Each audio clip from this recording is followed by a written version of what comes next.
Goodson from the Goodson Group, 221-2883 or 551-0225.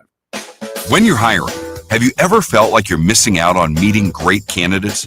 Well, they're not hard to find when you go to ZipRecruiter. ZipRecruiter helps 10 million people with their job search every day. People who are actively looking for jobs like yours. So it's easy to find the right person fast. 4 out of 5 employers who post on ZipRecruiter get a quality candidate within the first day. Try ZipRecruiter for free at ZipRecruiter.com/free. That's ZipRecruiter.com/free. I thought I'd book a trip to Italy to celebrate retiring. We didn't speak Italian. We didn't then. We do now. Because of Babbel. Babbel is the refreshingly easy-to-use app for learning a new language. Babbel uses immersive lessons to teach you vocabulary and grammar in a way that sticks. Save up to 50% on your Babbel subscription when you sign up at Babbel.com. That's Babbel.com. Babbel.com. The views and opinions of the following program are solely those of the host and other contributors. These do not necessarily represent those of Liberty Acquisitions 825, Blue Water Broadcasting, its management, staff, or any advertisers.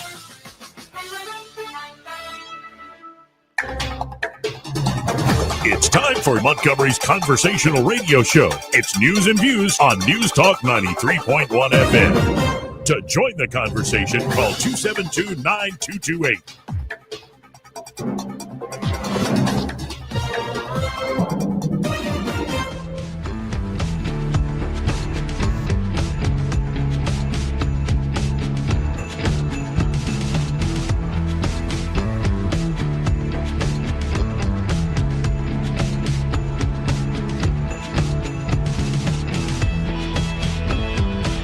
This is a Trump country.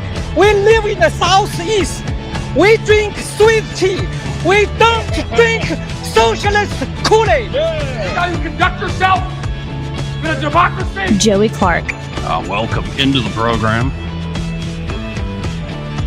Another hot and humid day here in Montgomery, Alabama, but we are in the middle of the summer. What else do you expect? Eddie Bader ain't here yet, but he's on a mission to go get snacks, so that is allowed. In the studio with me, regular Friday guest Craig Munger. How you doing today? I'm doing all right. I'm ready for the snacks. I'm ready for these snacks. Very good. Do you think snacks. he's going to go exotic or go to like the Old Faithful? I suggested one, and he better get it. I suggested Oreo ice cream sandwiches. Have you had these? I have not, but it's like a giant frozen Oreo. I can't imagine that that's a bad thing. It's awesome. You ever dip your Oreos in peanut butter? No, but I should. Lindsay Lohan, I will always thank her for that, because in the Parent Trap, with that I watched when I was a kid, she dipped her Oreos in peanut butter, and I tried it as a kid, and it's life changing. That is fantastic. There's not much that chocolate or peanut butter does not go good with. I'm telling you, it's all good. It's all tasty, and a milkshake, and I just got a Sonic Blast the other day with cookie dough and peanut butter. Oh, that's the way to go. I'm telling you, even with like savory stuff, people always make fun of me for this, but like, with my meathead meals, chicken and rice, I'll add some peanut butter or almond butter and cinnamon and just mix it with the chicken and rice. Maybe you add a little bit of like sugar-free syrup to thin it up, and it's so good. It's almost like Middle Eastern or Indian. Yeah, with the like sweet. It's a Middle Eastern and Indian. They always do great with mixing the with the sweet and the sour. Funnily enough, the Chinese, Korean, Japanese, they don't do it so well. The Thais do it amazingly, like a good pad Thai. Well, and then in America, everything is just fat, salt, all the sugar in the world. Like everything is just chock full of stuff. Like we do it over the top. Yeah. But honestly, I'm a creature of it. I love it. I've been trying to do less of it. I like I wish more American like staple food balance, like flavor profiles good, where you had like sweet and sour and tangy and bitter.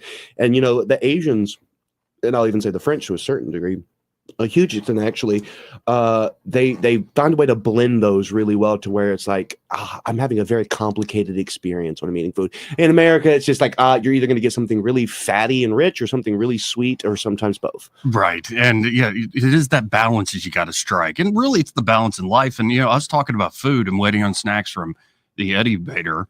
I'm calling not just Eddie Bader, the Eddie Bader. The Eddie Bader. He'll be here in a second. Not to be confused with the Eddie Vader. Or Big Bad Vader, who will powerbomb you through a table.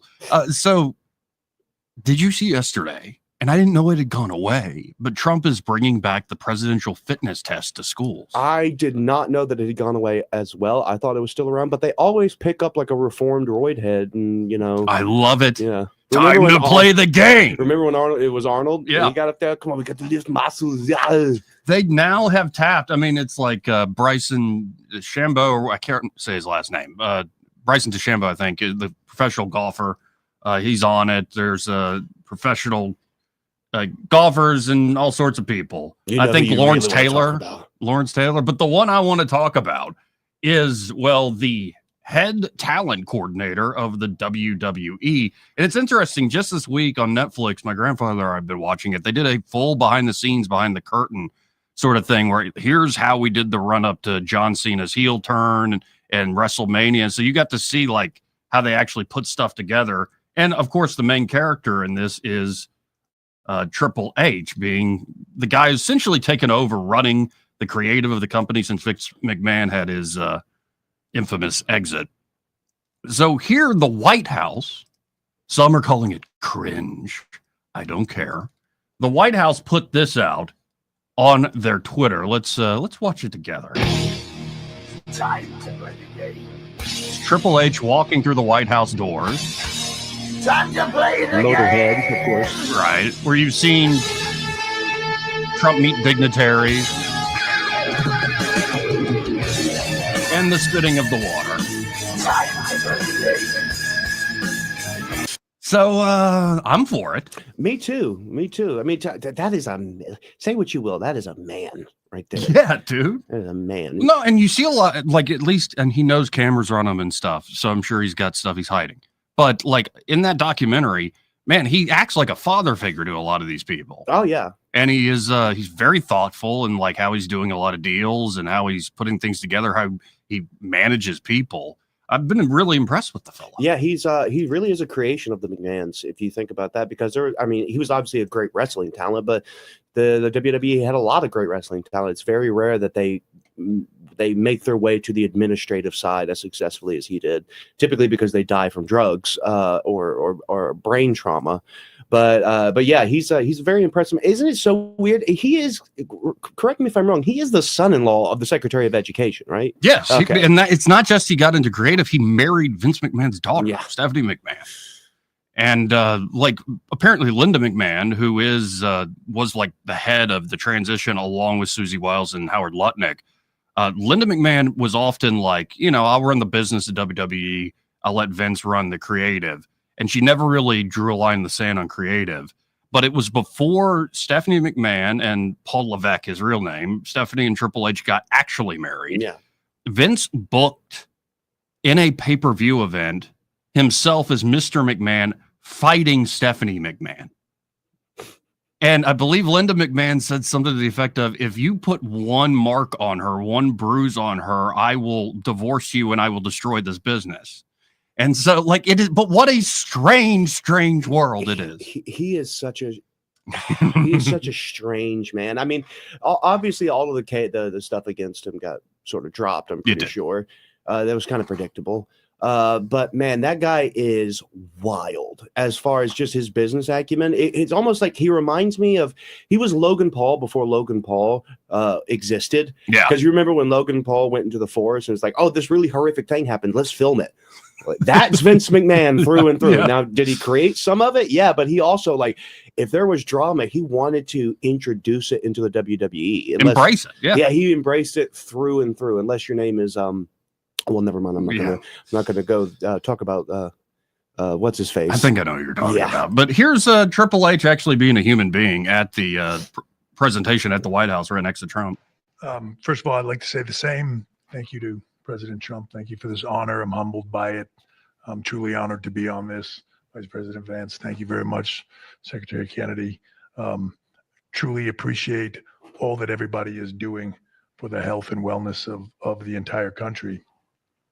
For me, since I was 14, this has been such an important part of my life. Health, fitness, sports, nutrition, all of it. I think learning that at a young age sets you up for success in life. And without it, you're at a lesser place for it. So I look forward to the opportunity to do this. I look forward to the opportunity to help make our youth healthy, help get them engaged in sports, and let them learn what it takes to be successful in life.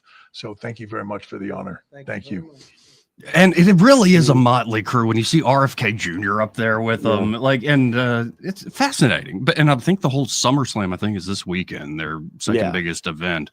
I think I would have chosen Goldberg before him, but that's just Goldberg. Because I mean, that guy is like seriously a freak athlete. Yes, a freaky athlete, and he is obsessed with fitness and wellness. The thing is, when you look at Goldberg, like he's obviously someone who's been around the block, but he looks healthy. Triple H sounds like he eats cigarettes and and like stands in the sun just for fun. Well, and the amount of work all those folks in that industry put in it is unreal. But back to the presidential fitness test itself, people were sharing online, and it brought back so many memories. Remember the thing that you you're sitting on the ground, kind of legs spread, and you straddle this thing, and you have to stretch to see how far you can stretch, and it measures it's like a blue box with like a measuring. I have zero idea what you're talking about. Metric on. Yeah, I'll have to pull it up.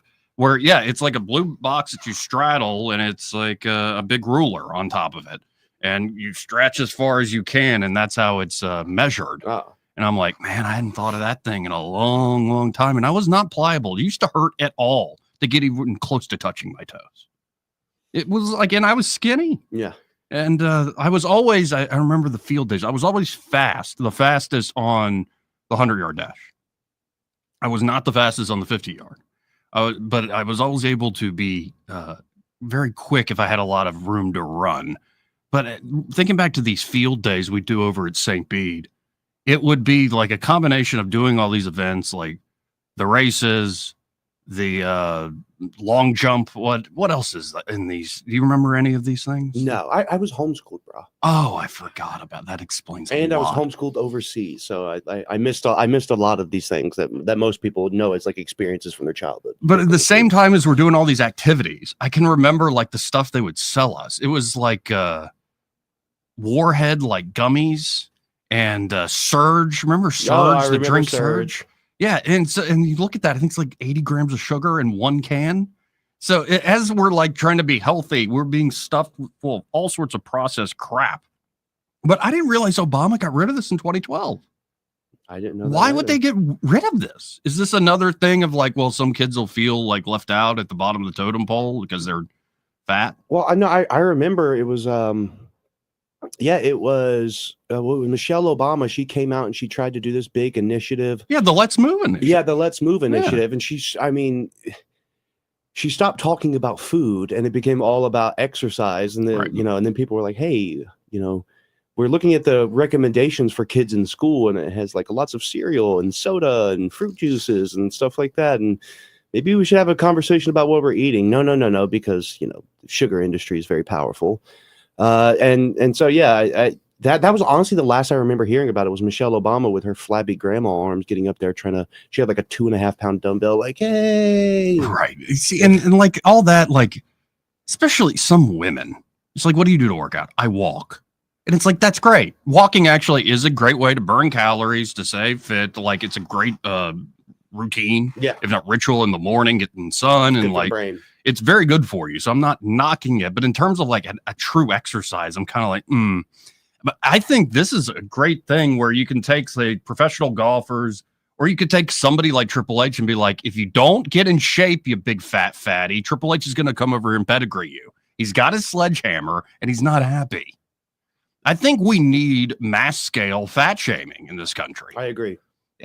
There's all this talk of clipping back on like SNAP, like what you can buy with it. You can't buy the junk food and whatnot. But I don't know how you scale it up, but maybe Trump doing a PSA saying, I'm tired of all the fat kids. I'm looking at you. You're a fat kid. You're the fattest kid in camp. Like, bring back Tony Perkins. Maybe Ben Stiller needs a gig.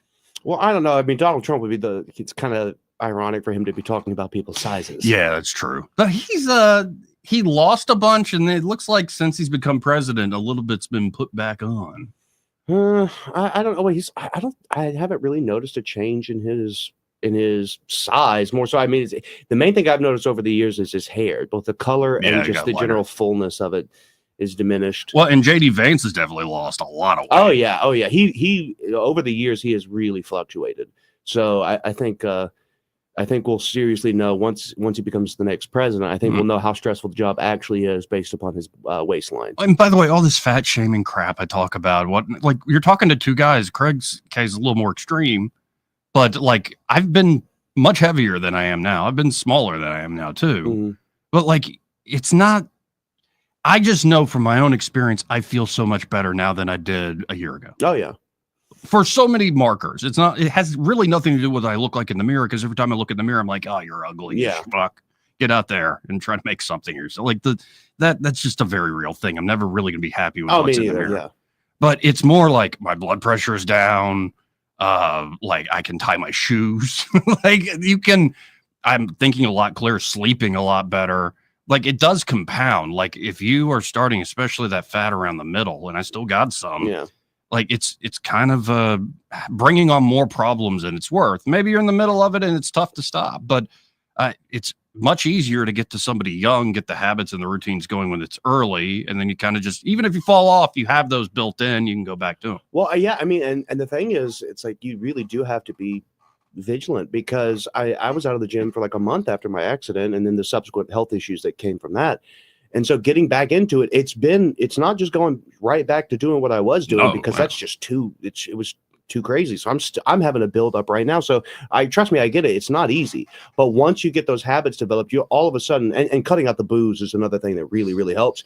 Like, man, I don't just feel awful all the time anymore. Well, this week, I'll admit, I went after one of the shows this week. I had a couple beers. I had 2 Guinness, which are low volume by alcohol. A couple of beers? Yeah, a couple of beers. Yeah, and I'm not doing their euphemism. Couple beers. Guinness was actually invented by a Christian Irishman who wanted it to deal with the drunkenness problem of Ireland. So, it's not like it gets you. I drink 2 of those and I'm barely feeling buzzed. Yeah. Like it's not a heavy alcohol thing.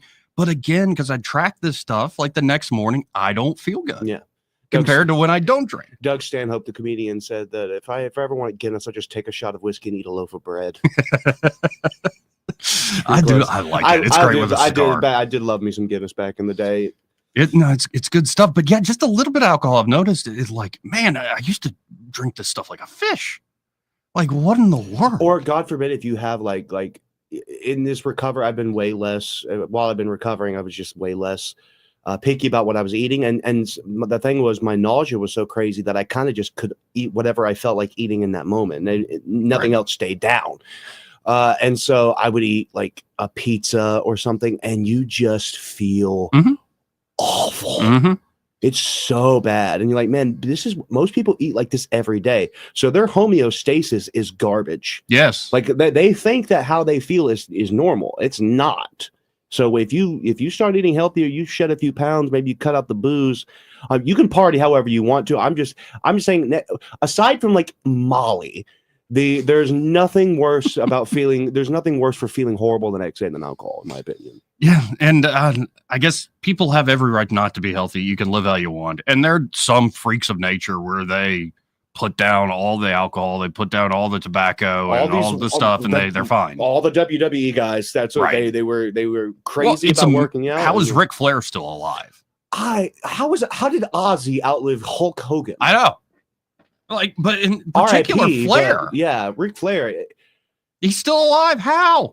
Like the amount he would drink, the amount of other stuff he would take. He's probably in his 70s, like 70, maybe 76 years old. 76. Yeah, that's how old as Ozzy was, and he had right. He's a big pothead now, and I think he's back on the booze too. But he's on that the Kill Tony where he got a little drunk. Oh, Flair's always been very emotional too. So he was extra, like he didn't like the roast comedies. Like, you're being mean to people, man. I'm like, you're Ric Flair. Do you not know like all the stuff you've said over the years? He's got some mental issues, but then when you hear him talk about his divorce, you're like, I kind of get it. Yeah, because it was brutal. Oh, sure. Yeah, it's an interesting industry, and some people are able to live life that way. And again, I believe it's a free country. And also, I don't think you have to be too extreme. There are folks that get a really unhealthy relationship with food where it becomes full elimination diet. Oh, yeah. And if it works for you, if you got a lot of problems, elimination diet can work. I'm not knocking it too much, Jordan Peterson, but like still, that's a little extreme. The way I like to do it is like I have a period where I'm like, okay, I'm going to buckle down and cut. And then I'm like, yeah, I'll oscillate around that fixed point. Like I'm oscillating around 200 right now. Yeah. The whole the fad diet thing, I'm over it. People that I'm going to do keto or I'm going to do carnivore. Here's the thing. The guy who sort of popularized the carnivore diet and who wrote the book, The War on Carbs, is now advocating for something called the sugar diet. Oh, really? Nice. I'm not like he's changed his mind. Mark Bell. Yeah. Now he's like, he'll only eat sugar for like 2 days and then he'll throw in some protein and then he'll wash, rinse, repeat. So, and he stays lean and jacked. So I mean, good for you. But the point is, there's multiple ways to skin a cat. And I think that's maybe what he's proving is that like if you're very disciplined in any kind of angle, you could probably make it work. But like I think the idea elimination diets work because they do eliminate a lot of the crap. Yeah. But like in terms of like, hey, I hope that a Oreo ice cream cake ice cream sandwich. I'm not going to eat a whole cake. that would be something to watch. I'm going to get pedigreed by Triple H if I eat a whole cake. But like, yeah, you can enjoy yourself still. It's just like, I've also realized when you do that every day, it doesn't taste as good. Not even a little bit. Yeah. It needs to be something you save for. You delay that gratification. You know what I realized that I had a Tostino's party pizza, which is like really cheap, but so delicious. So delicious. They get crusty, they get crunchy, and then you like fold it into a taco. Yeah. I ate those for like 2 days in a row, and then like by the middle of the next day, I was just like, I'm hungry, but I don't want this. Yeah. And then you just feel so lost inside. Like, if I don't want this, what do I want? Pizza rolls. Pizza rolls. Same company. Well, let's see who this is on line one. You're on there. Who's this? Hey, Soldier Boy. Hey, man. What's up? You know, it would have been a Triple H when he went to the White House. You know, it would have been better if he would have had his helmet and his tank and do the Demolition X. Oh, like when they invaded a WCW Nitro? Yeah. And they ran what? They knocked down that stadium drawdown door with the tank? No, they didn't. They didn't let them inside. As soon as they got down, they brought down the drawdown door. Did they? But like, yeah, no, they were outside the arena. They were kind of yelling at other WCW wrestlers as they go, and it was a great publicity stunt and a lot of fun. Well, don't you think that would have been good driving on the front lawn, tearing down that fence, Secret Service trying to stop you, and if you ain't down with these, then suck it. Oh, yeah. Keep on going. Well, pull it up to the White House. But you got to remember that guy did that, what, 20 years ago? Like 30 years ago? And so he's like a grown man with kids, and he's running a multi-billion-dollar company right now. So I think he does the silly stuff, but he generally is a very serious person these days. Do you remember his first character? He was on WCW on TV, and it's before he became Hunter Hearst Helmsley. I think it was Terrorizing. Yep. Yeah. What a terrible name. I know. The Hunter Hearst wasn't that great. A Royal English one with the ponytail. Yeah. Well, and it is cool to see like folks from the wrestling world, because I think it's such a unique industry where you see the country, you see the ins and outs of like, I think every spectrum of the economic ladder. And then if you really do have a mind for it, you could go on and easily run for public office. For instance, you remember Kane from WWE fame? He's now Glenn Jacobs. And he's still mayor in Knox County there in Tennessee, and he's doing quite well. He might run for governor, I think, up there. I heard he does a pretty good job as a mayor, too. Yeah, he's great. And apparently he spent all his time as he traveled just reading. Like, he just got interested in political philosophy. So, you never know. Like, these folks are, I think, more talented than they are presented as, like, rodeo clowns. Hey, and some of them are rodeo clowns. Don't get me wrong. What do you think about the storyline of Cena turning heel? I was catching up on it a little bit over the week, and it's fun. I mean, it's different. I want to see where they go with it. I can't watch this stuff week in, week out, though. I'm just not that much of a fan anymore. My girlfriend looked at me and said, that's nothing. Why do you watch it all the time? I said, storyline and everything. She goes, I told her, I looked at her, I said, no difference from your soap opera that you watch in the afternoon. It's a man's soap opera. Right. You do know Aragorn's not real. He's not actually king, right? Like Tolkien made that up. It's like, yeah, thanks, nerd. You know, who was that wrestler from Ireland? What's his name? Ireland, the Scottish mixed martial artist guy. What's his name? Oh, you mean the ginger guy or the dark-haired guy with the kilt? The guy that won trophies on both divisions. Oh, both Conor McGregor. Yeah. Okay, McGregor. I thought you were talking about McGregor, someone a bit more obscure. Oh, Conor McGregor was so funny. I remember. I'll never forget his line, man. I got it tattooed on my back. You know what it says? I want to apologize for absolutely nothing. Yeah, funnily enough, the night of that fight was the first night I ever took acid. Oh, yeah, nice! That's and it was a sublime experience because I was all on the McGregor train back in the day. Toot toot. Oh yeah. No, he says he's going to come make a comeback. Second night. I'm sorry, not the first night, but it was very closely after. Yes. First night. He said he's going to try. He's going to try to make a comeback this summer. All right. Well, we'll see. I mean, he's. But you know a lot of those guys make the mistake of not hanging it up when they should. Well, here's the thing is about it. He's a good wrestler. Okay. He's a good boxer, and he's a great showman. He is. Oh yeah. I mean, he could sell a pay-per-view all day long. He could come to the WWE and be immensely successful. But I mean, the thing is, you're kind of seen as a phony if you do it the opposite way. Brock Lesnar, he was very successful going WWE to UFC and then back. Yeah. But you're kind of seen like a phony if you go from real fighting to the stage fighing kind of stuff. It's sort of some people made it work, and Kurt Angle made it work. Who's the guy? Ken Shamrock did for a while. Who's the guy from WCW? He tried to make transition to mixed martial arts and got his butt whooped 3 times in a row. CM Punk? Oh my God! Yeah. Did you watch him? Yeah, that was.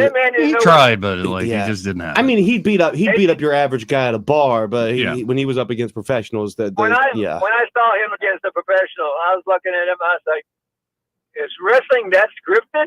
Yeah. Oh, yes. Well, he was a great athlete, and he's one of the few natural athletes in the WWE as well, or in professional wrestling. What's the part of WEW is one thing, and that is, and guys in the mixed martial arts are trying to finally figure out it's all about selling yourself and showmanship. Yeah, it's story. A story along with being able to pay it off with a great fight and win. But hey, Soldier Boy, I appreciate the call, man. Yeah, and keep in mind the same parent company now owns UFC and WWE. Yeah. And so when they're developing talent, very different than the days of Hulk Hogan getting his leg broken as he's trying to get into the business. Yeah. Now it's like they're finding young kids in high school and college saying, come train with us. And as you watch them training, it's like, no, you are meant for more a wrestling setting, or you looks like you're a great martial artist. Yeah. Like, I think you've got the knack for it. And very different skill set. So there's a lot of overlap. And, I recently watched a Hot Ones was just dropped where Cody Rhodes was interviewed. And Sean asked about his dad, Dusty Rhodes. Like, was it true he had you cut promos on the dog even when you were a kid? He goes, well, it was more like we would be in the grocery store and Dusty would be like, look at that lettuce over there. That lettuce doesn't like you. Cut a promo on the head of lettuce. I don't like the lettuce because it's always hanging out with the tomato. And you know how about the tomatoes? People hang out with and if you can cut a promo on the produce section, like just off the top of the head, something compelling, you'll probably be good at the wrestling business. There's so many, man. There's so many sad stories from that world, though. It's unreal. Oh, of course. Like the people that don't succeed. There's something about it where it really does attract the brokenest of things, or at least it used to. Back in the day, yes. Yeah, now it's a little bit more sophisticated and respectable. So it's same thing with the UFC. And in fact, I think if the UFC didn't drug test, that the WWE would probably be way less successful than it is now, because you just don't have, because there's a lot of these guys in the UFC, especially in the heavyweights, anything over 200 pounds, and they're kind of fluffy and soft, a little pudgy.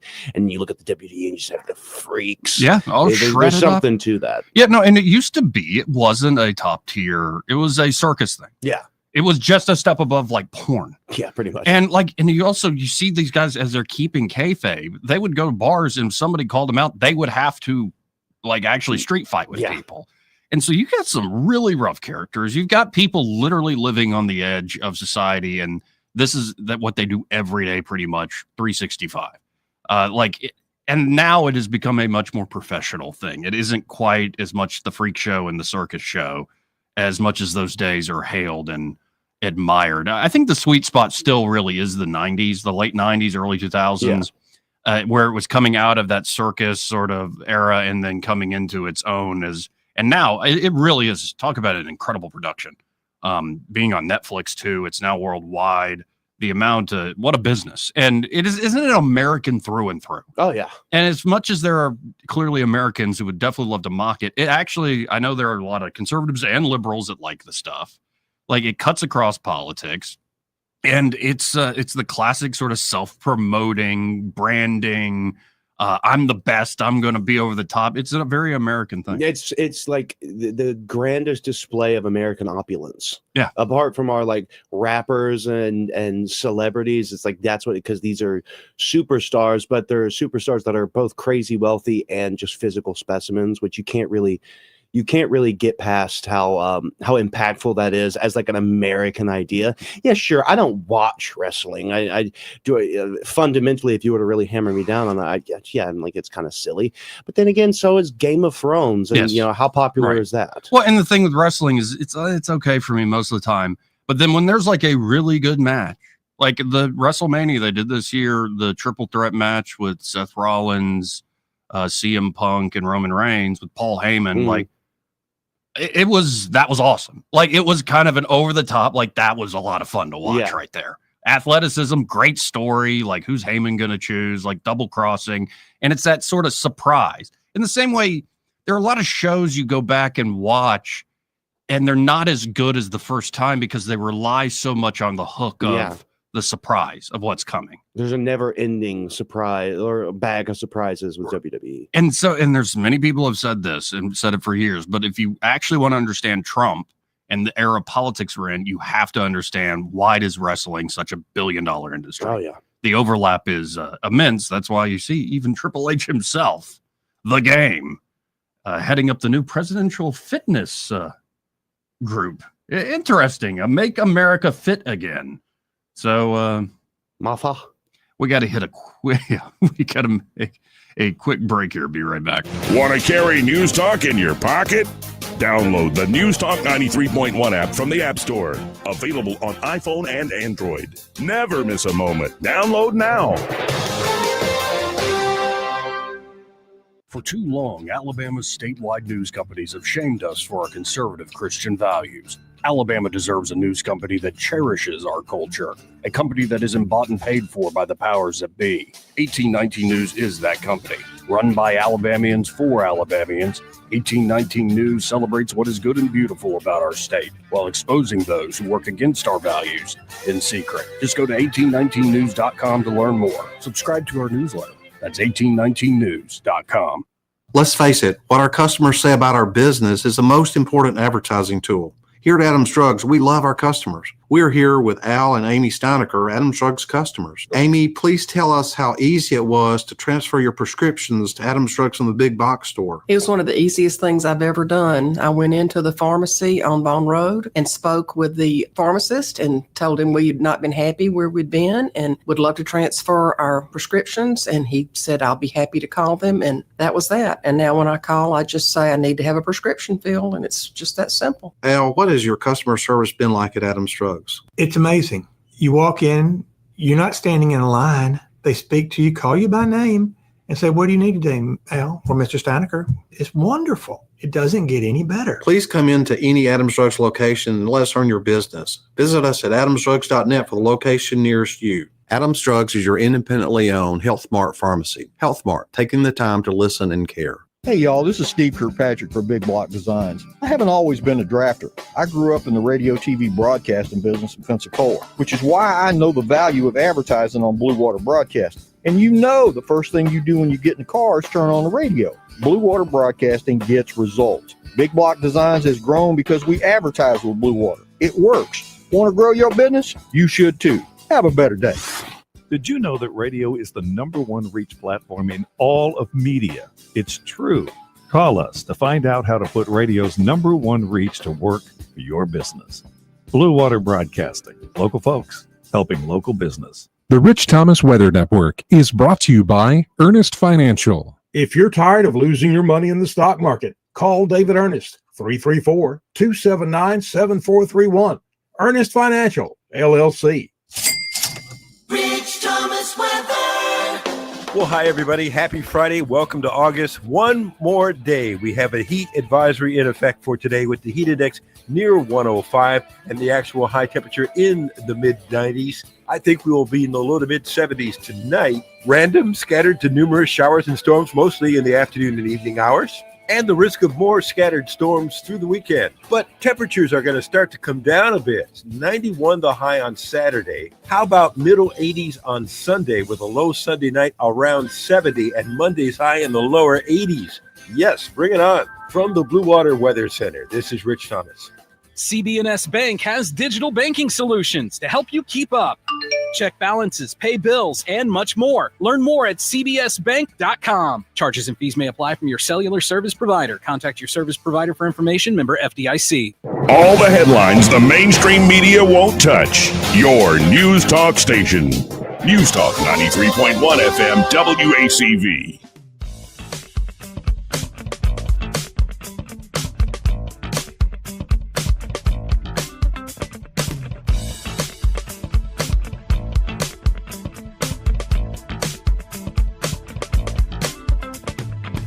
Joey Clark.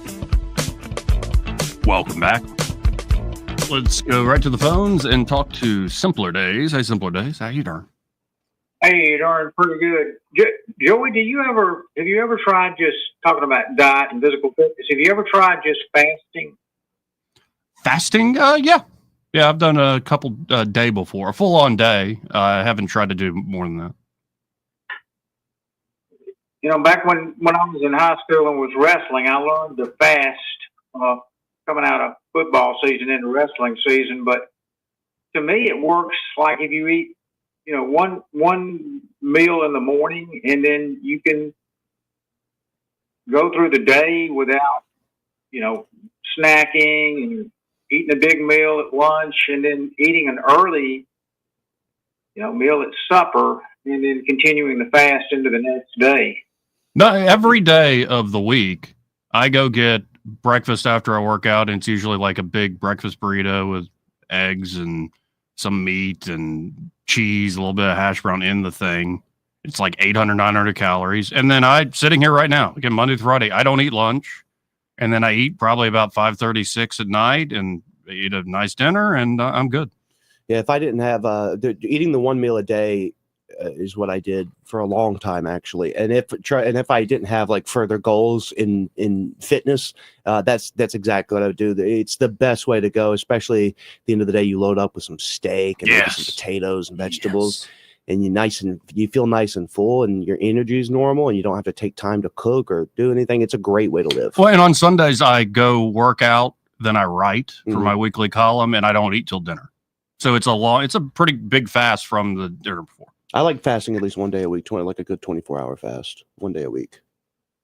Well, there's been multiple studies. One came out of Germany. You know, they're on the cutting edge of not using medicines and stuff, but they preach the fast diet, and that it's a lot healthier for you than the yo-yo diet and try this diet, try that diet.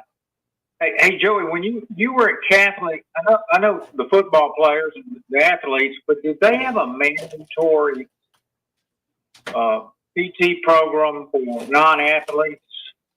Yeah. Or we all had PE, and yeah, it was all party. Everybody had to do it.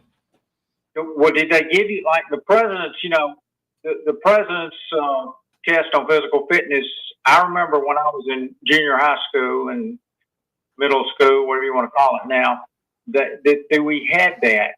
And, you know, you had to run a mile in a certain amount of time. And if you look at the yearbooks from back then, Joey, I mean, you just didn't see the just enormously obese people that you see now. Yeah, and we had that at Catholic, and I'm surprised. I didn't realize they got rid of it in 2012. That's shocking to me. Well, males showing up whether it's for law enforcement or whether it's for the military. Probably 50% or more can't do the PT because for whatever reason, they've been not programmed into doing physical activities. And so I think Trump's plan to get it started again. And before I go, what wrestler back in the day, Joey, do you think Trump would have been? Trump would have been? Yeah. Oh, back in the day, wrestler. I mean, you got to go Flair on that one, don't you? Flair's close, or no, it might have been like the $1 Million Man. Yeah, I think he was Ric Flair myself. Yeah, y'all have a good weekend. Appreciate it, man. 272-9228. And of course, the irony of talking about all the health and fitness, and Eddie brings in ice cream sandwiches, and we have two different types of ice cream sandwiches: a salted caramel and a Oregon strawberry, whatever the heck that means. But they're on waffle cones. Okay. They're like little cookies. I got those, funnily enough, the strawberry ones, I got those 4 days ago, but our freezer crapped out, and so they went bye-bye. Well, this is what Eddie remembered on the way here. Okay, so I've got 2 boxes of this, and we have these Biscoff things, which are going to be delicious. We don't have a freezer here, so boys, we got to get to eating. Okay. Because there's 16 You couldn't find sandwiches. the Oreo? No, I found M&Ms, and I think they were just sold out. I found a bunch of different ones, but not the Oreos. Yeah, I might have bought them all. Fat boy. Yeah, right. So we're gonna eat and eat, and you got yourself your lady fingers then? Yeah, I went ahead and picked them up. They were on sale for not really. They were just in front of me. If you really want Eddie to start liking you, just buy him some lady fingers with the cream already in there, with or without the cherry on the end. I'll take it either way. These are some of the best things ever. I blame my mother for this. Hey, this part of the program brought to you by Montgomery Men's Health. It's a theme today, and fellas. Really, if you are doing your level best to try to work out, try to eat better, and yet you're not seeing any results, you're seeing even loss of muscle mass, more weight gain, you're not sleeping well, you're never in the mood, you got to go see, maybe it's a testosterone problem. Because there are a lot of guys who'll just shrug it off and be like, oh, it's me, or it's me getting older. Well, no, low energy and performance issues aren't inevitable. Solutions do exist. And there at Montgomery Men's Health, the urologists and providers will tailor solutions specifically to your body and goals. Consultation, including blood work, is just $99 with results before you leave. So act now. You only got one life. Procrastination's only going to make it worse. So call them up. 440-3663. That's 440-3663. Or visit MontgomeryMen'sHealth.com to book your appointment today. We'll be right back. He may not know whether he's coming or going. But whether you're going to work or coming home, Greg Budell is there. Mornings, 6 till 9, and afternoons, 3 till 6. Only on News Talk 93.1 FM, WACV. Have you been thinking about selling your home? Let me ask you. Would you want to trust your biggest investment with a part-time agent? You know, the kind who can't make your property a priority until after work at their real job? I'm Hannah Grantham, and you don't get that with us. That's right. And I'm Eddie Bader. And if they're not focused 100% on your home, can they really even get you top dollar? I couldn't agree more. We're top producing agents with a reputation for getting results. No side gigs here at Forest Meadows Homes and Land. So call us today at 334-368-6358 and let us show you why who you have on your sign really matters. We get Montgomery talking 24 hours a day. The River Region's most trusted voice. News Talk 93.1 FM, WACV.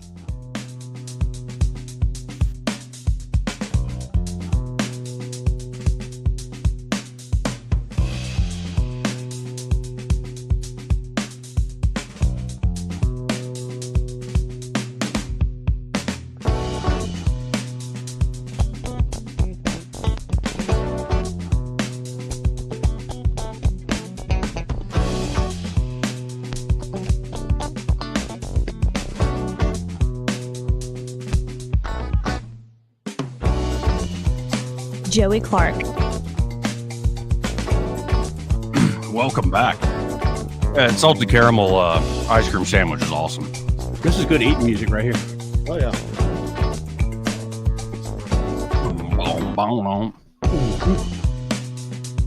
What are you eating over there, Eddie? This is a Biscoff ice cream bar? Yes. Oh. All right. God knows what I paid for it. I just grabbed it and went with it. Those Biscoff cookies, man. That's one European delight that has not reached these shores to anything like it should. You're right. You're right, because everyone that I've given to try, they're like, oh my God, where's this been my whole life? It's like, remember the cookie butter, which is the Biscoff cookies? Yes. It's essentially in what was it? Like almond butter or something? Wasn't peanut butter, but was whatever the other one is. It might have been almond butter, but so good. So good. So good. Fat Boy Paradise. The problem with the Tillamook. The who? The sandwich waffle stuff. Oh, too hard. Too hard. Oh, the waffle cone itself? So when you bite down, it just squishes the ice cream out, and I'm making a mess over here. Like Just ate the whole thing. Like though. Greg's going to notice. Make Greg feel at home over there. I'm very skeptical of Tillamook because, I mean, to me, it's Bluebell or nothing. But Brian Dawson, CEO of 1890 News, I was having a conversation and his wife was there and she mentioned Tillamook and I was like, what? Tillamook? That just sounds awful. So I ended up seeing it in the freezer section. I'm like, let me try it out. It's some good stuff. They know how to get down. I'm still a Bluebell man, though. Now, Eddie, do you remember the physical fitness tests in school? Oh, yeah. I used to rock that, man. Do you remember? Craig didn't remember this because he's homeschooled. DOD school. We didn't do it either, but Valley Garden Elementary, man, we rock that. No, do you remember the thing where you had to see how far you could stretch?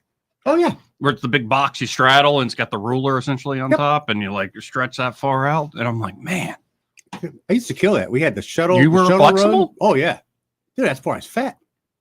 I was never that flexible, even though I was skinny. They always I was hurt. very skinny. I was like super skinny then. But yeah, I remember all that, dude. I bet I got a certificate still where I remember who was the president, probably Carter, but I got one of those presidential certificate awards. No, he said shuttle run, you said? Yeah, the shuttle run. Long jump? Long jump, shuttle run, sit-ups, pull-ups. Girls got to hang.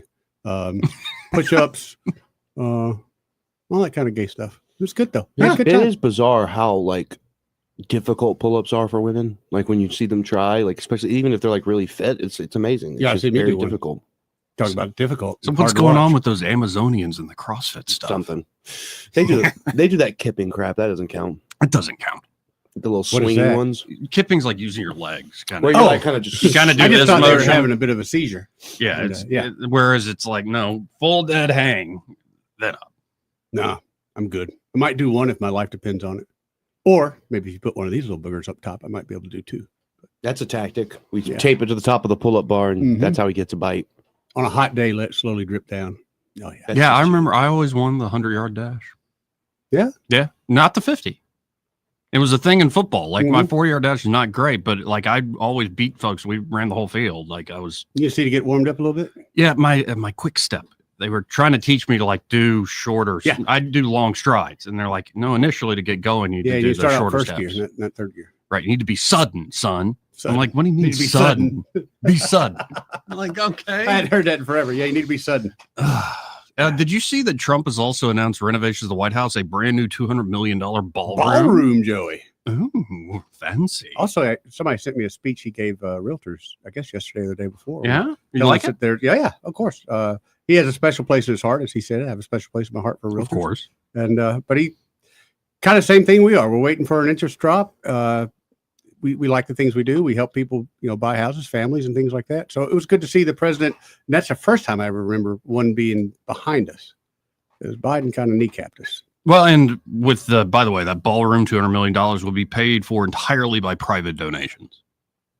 And by the way, it's damned if you do, damned if you don't, because it's like, well, who's getting the special favors if they privately donated? And if you did it with taxpayer dollars, you don't know what taxpayer dollars is ridiculous. I would rather take the private donation. Yeah, me too. Because they're gonna do whatever anyway. Now, this is bad news. Jobs report weaker than expected. I think it only came in at something like 72,000 new jobs created. They also revised down heavily past jobs reports. And this is right on the heels of Jerome Powell saying, no, I'm not moving rates. I hate to say it. Well, I love to say it. He's wrong again. Yeah. Should have moved rates. So that's an unfortunate number. Mm-hmm. And I keep saying, I think this all comes down to the economy for the midterms. Yep. And it's not one number. It's not 1 month. It's a general trend. And right now it doesn't look great, though. It looks like the bond market now expecting multiple rate cuts this year after this week jobs report. But again, Jerome Powell seems to be, do you think he's political? Do you think these folks are political at the Fed? Just a bit. because didn't he lower rates right before the election? The election in the It wasn't summer? worth it nothing, but yeah, sure did tease everybody a little bit. We were like 7% inflation. Like, good God, man. Yeah, there's a lot to that. Also, we learned the total number of federal workers who took a buyout. Ooh. How many do you think, percentage-wise? 4. Of all federal workers? Yeah. 3. 2, actually. I'm going to go with 2. Go 4. 7%. Oh, wow. It was 154,000 people have taken that. Wow. I wonder how many of those people had a second job already. Right. But again, the media, the Washington Post, here's how they did their headline on this. Uh-oh. The federal government is paying more than 154,000 people not to work. It's No, like, we pay a lot more than that yeah, to I'm work, about to say we're paying a lot more than that. Like a limited, 9-month severance is a little different than, perpetually being on the dole.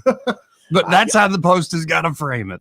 Man, I found a crazy statistic the other day of what percentage of the federal budget is veteran disability. Yeah. They said it's 2% of the federal budget. Only 2%? 2%? I know that's like but that's a big number. What is man. that, like $500 billion? Yeah. that's Something like that? And I'm surprised I'm not it's in not that higher. world, so I don't see the benefit of it.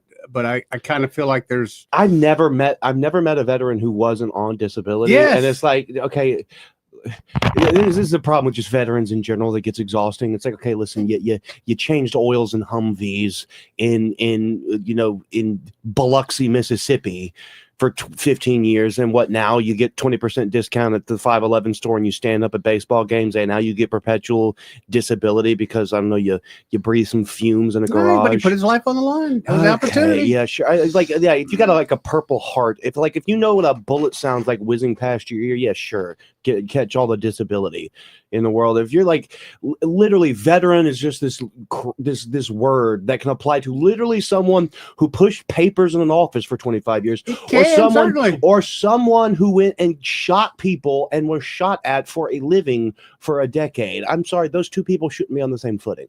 They're just not. There should be different words for those two people. Coming up in the next hour, we'll be also demystifying teachers and that word as well. Oh, let me get me going on that. Oh, the teacher. Teacher. Hey, this part of the program brought to you by Smokehouse Pit Barbecue. Don't you wish you had some barbecue to go with that ice cream? I wanted to go that way, but my time factor. There's no savory here. You're really screwing the pooch. You need a good mixture. Because we got something else going on the second show with the savory. Oh, I see. He's holding out on us. He's got it's not me. It's Mark Cumby. No, you have it's my dual second loyalties. show. That's what it is. But folks, if you want some kick butt barbecue, we had some earlier. Yeah, in the we week. did. Great pulled pork How was sandwich. your sandwich? Awesome. How was your let's see, I think you had okra? Fried okra was fantastic. Often when that travels gets a little soggy or soft, it did not. It was perfectly good and crispy. crisp. I had to fight my wife for the cake. You did? Yeah. I took half of it home. Strawberry shortcake. Yeah, so she could have a bite or so. No, it turned into physical, and I was called a fat boy and shamed, and she got the rest of the cake. Well, your wife is a very wise woman. Yes, she is, but she's also a pretty good fighter. That too. Yeah. That too. We'll have to be married to you. That said, Smokehouse Pit Barbecue. You and your wife will be fighting over the desserts. Oh, yeah. Y'all be fighting over all the great dishes they have there. Whether you're looking for lunch, always have a meat and 3 there, or breakfast, Tuesday Breakfast through is something Sunday. else, Breakfast man. starts at 6:30. They can help you out. And of course, they do an evening event where, eat dinner. Yeah. Get some ribs, but also big old bar, buy adult libation. I like that. Live music. You have some live music. I the love time. that. So stop by there at Smokehouse Pit Barbecue. Same location they've always been, Main Street in Millbrook. And be sure to tell them that Joey and Eddie, those fellas on the radio, sent you. Broadcasting from the Riverside Chevrolet Master Control Center, this is WACV Cusana, News Talk 93.1 FM. When it's Chevy, it's Riverside. With SRN News, I'm John Scott. Officials in Maryland say a 13-year-old boy has died after getting trapped in a storm drain during heavy rainfall and flooding on the East Coast. The National Weather Service warning that more storms may bring flooding to the northern mid-Atlantic and southern New England through Friday night. Newly classified Justice Department documents implicate left-wing donor George Soros in the FBI plot to spread Trump-Russia collusion allegations that happened ahead of the 2016 election. A New York City police officer was among the 4 people shot and killed by a gunman during a rampage at a Manhattan office tower. He was laid to rest on Thursday. Stocks are falling after a government report showed a sharp slowdown in hiring last month. The Dow is down now just over 600 points. This is SRN News. Wesley Financial Group is not a law firm. Hi, I'm Chuck McDowell, the timeshare cancellation guy. In 2011, I founded Wesley Financial Group with one goal in mind, to help honest folks out of their timeshares permanently. Today, I run Wesley with my two sons, a real family business, treating every client and every employee like we'd want our own family treated. That philosophy has helped us grow into the largest, most trusted timeshare cancellation company in the United States. Fortune magazine even recognized us as one of the best places to work. Why? Because we genuinely care. In fact, some of our former clients were so moved by their experience working with us, they joined our team so they could help others to timeshare freedom. If you're stuck in a timeshare, give us a call. Let our family help your family. Call Wesley now for your free timeshare exit kit. 800-226-5454. That's 800-226-5454. 800-226-5454. The Rich Thomas Weather Network, brought to you by Montgomery Paint and Body. From little fender benders to total body repair, MPB will fix it good as new, maybe better. For 4 decades, the Turner family has been getting you back on the road. Call 279-7325. Rich Thomas Weather.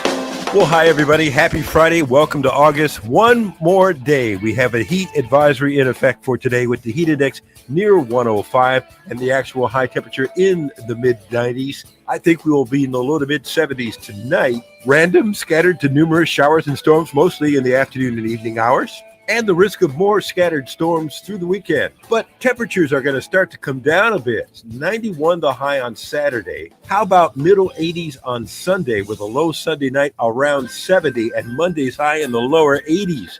Yes, bring it on. From the Blue Water Weather Center, this is Rich Thomas. You can make your ASE loan payment from your phone anytime, anywhere. It's quick and easy. YourASECreditUnion.com. Federally insured by NCUA. Equal Opportunity Lender. ASE Credit Union. Your life, your cause, your ASE. From the Blue Water Broadcasting News Center, here's today's top stories. Schools across the state of Alabama are preparing to implement the newly passed Focus Act. The new state law prohibits student cell phone use in public schools, but also applies to smart watches, tablets, and other personal devices. Alabama joins 8 other states that have implemented similar bans. If you have unsafe living conditions at your apartment complex, whether it be crime or environmental, City Councilman Oronde Mitchell is hosting a seminar on renters' rights this weekend. The event will be held Saturday evening at the Crampton Bowl Multiplex from 5:30 to 7:30 p.m., completely free of charge. Baptist Health and UAB have announced a tentative agreement with United Healthcare on a new health insurance contract. The deal was reached Thursday, just hours before existing contracts expired. Remaining details of the multi-year agreement will be finalized next week. From the Blue Water Broadcasting News Center, I'm Sky Mosley. This hour of news and views is brought to you by our good friends at Alabama Home Mortgage. Alabama Home Mortgage, 567-4223. Visit them on the web at myalabamahomemortgage.com. NMLS number 1586368. An equal housing lender. The views and opinions of the following program are solely those of the host and other contributors. These do not necessarily represent those of Liberty Acquisitions 825, Blue Water Broadcasting, its management, staff, or any advertisers.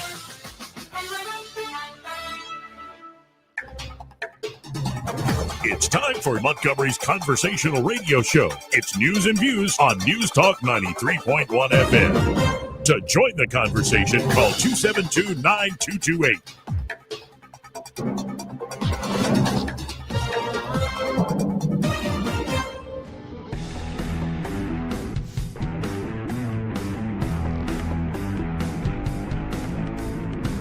It's Joey Clark, Eddie Bader in the studio for the time being. Craig had to step out, but he'll be back. I ain't going nowhere. And Austin Baranko on the line with Invista Advisors. Hey, Austin, how you doing? Happy Friday, Joey. Having a great day. What about you and Eddie? Oh, yeah, life's good. We're eating ice cream sandwiches here in the studio. Life is really good. Oh, good for y'all. Mm-hmm. Yeah, we might pay for it Yeah, later. yeah. Because one is enough, but how many we got in here? We- And they're well, melting? We've got 9 more to go. Oh, God. You got to eat them before they melt. Exactly. Right. And, We and don't have one a of us freezer might here. be lactose intolerant. We'll see. Yeah. We shall see. Maybe the audience will hear it. Yeah. Yeah. So I was just mentioning before the top of the hour this week jobs number. And I guess before I hand it over to you, it almost seems like Trump's Mr. Too Late handle is spot on with Mr. Powell. I would agree, and I think it plays into Q4 rate cut even stronger. But yeah, I think we were expecting jobs in the range of maybe 110,000 additions, and I think we came in around 70, so about 40,000 jobs short of expectations. So certainly signals a deceleration in the labor market, which has rocked all 3 major indices today, in addition to the August tariffs kicking in on the 7th, and a kind of a decline in the tech sector. I think Amazon and I think United Health also, which has some tech components related to it, has dropped significantly today. So all 3 major indices down, coming on the news of the jobs and the tariffs. Yeah, and it's unfortunate because this week we got that great GDP number for, I guess, the second quarter. But I guess the jobs numbers are more of an indicator of where things are going. Well, the dual mandate of the Fed is jobs and inflation. So, GDP is great, but as far as rate cuts are concerned, GDP is, I guess, less of a focus compared to, the spending power of a dollar and the employment rate in the country. So even though GDP is strong, that's exciting. We need a strong GDP to pay off the deficit. We also need rate cuts so that we can refinance the debt and accelerate the deficit payoff, which I think we could potentially see now with this, one of the dual mandates coming in unfavorable. Well, hopefully we'll see Powell actually move on this. And I keep saying it's all about where the economy is, say, around America's 250th birthday. Yep. Next year, and that we'll have to wait and keep watching. Before I let you go, let's tell folks about Invista Advisors, what y'all can do for folks. Yeah, so we're a registered investment advisory, and we do everything in the realm of finance, from insurance to helping you make decisions on large purchases like your house or putting kids through college. But it all starts with a financial plan. So if you've never put a true professional financial plan together, detailed with a net worth statement and a cash flow statement, we'd love the opportunity to help you build one of these and create a roadmap for you to achieve your goals. And in a nutshell, that's what we do. And folks, it all starts with a phone call, 387-0094. And when you call them up at 387-0094, be sure to say, hey, I heard Austin Branco on with the radio with Joey Clark. I want to see what y'all can do for me. Awesome. I appreciate you, Joey and Eddie. Y'all have a great weekend. And when Craig's back in, tell him I say hey. I will. Do it, man. Have a good See you, weekend, bro. Austin. Again, folks, that's Austin Barenko with Invista Advisors. The opinions voiced in this material are for general information only and are not intended to provide specific advice or recommendations for any individual. All performance referenced is historical and is no guarantee of future results. All indices are unmanaged and may not be invested into directly. The opinions expressed in this material do not necessarily reflect the views of LPL Financial. Securities offered through LPL Financial, member FINRA SIPC. Investment advice is offered through Invista Advisors, registered investment advisor and separate entity from LPL Financial. And now I'm looking at this from Matt Taibbi's Substack, Racket News. New whistleblower report drops as pressure mounts in Russia case. How many intelligence chiefs fit in the back of a Volkswagen, he asks. So Tulsi Gabbard's new document is a whistleblower statement. Yeah. From a former deputy national intelligence officer at the National Intelligence Council. The former official's story mostly surrounds his suppressed objections to the use of unverifiable evidence in the Russiagate assessment and subsequent odyssey through the whistleblower bureaucracy. It's a tale Matt Taibbi had not heard before. I've not heard this before. That the dossier material was inserted during a car ride involving James Comey, James Clapper, and John Brennan. Here's the actual whistleblower document Tulsi put out there. Quote, after some debate, I declined to alter my own analysis based on the suggestion. To provide context of my response, weeks earlier, blank had back briefed several of us on a meeting blank claimed to have just come from with the DNI following the DNI's return from his first meeting with POTUS-elect Trump, at which DNI, and DNI in this case is Clapper, was accompanied by CIA Director John Brennan and FBI Director James Comey. According to Blank, again, Blank is redacted, the DNI had been surprised by Director Comey's unilateral last-moment inclusion of the Steele dossier in briefing materials, supposedly inserted by Director Comey as the group rode together in a government vehicle. Blank had characterized the Steele dossier as being viewed by the DNI and Blank as well as non-credible sensationalism. And to my knowledge, the material had never been taken seriously by the intelligence community. So that's interesting. An additional interesting angle has to do with the investigation of Special Counsel John Durham and the whistleblower's apparent inability across years to connect with him, despite appearing to have evidence relevant to his probe. You remember Durham? He's put on top to like get to the bottom of the whole Russia thing, right? Yeah, but didn't work like I wanted it to. And you have a whistleblower who has the goods, who's there. But if you want to know why few people in the federal service blow the whistle, this excerpt might offer some insight. This is from the whistleblower. The intelligence community inspector general staff stated to me for the first time that the intelligence community inspector general lacked a mechanism or authority to convey potentially relevant whistleblower information regarding potential criminal activity to the Department of Justice Special Counsel. The ICIG staff acknowledged the possibility that I had witnessed malfeasance in events of possible relevance to ongoing criminal investigations being conducted by Special Counsel Durham, but the ICIG staff stated no procedure existed to pass information to DOJ investigators, save my taking action in personal capacity. And that's the catch-22 in life. Intelligence personnel who witness malfeasance are trained to go to the Intelligence Community Inspector General. Right. But when this whistleblower went to that office, he was essentially handed back the line made famous by Maine humorist Marshall Dodge. You can't get there from here.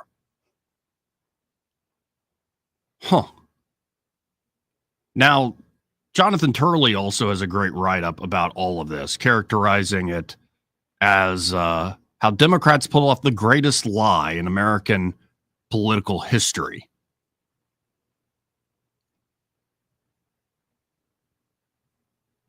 The documents, let me see here.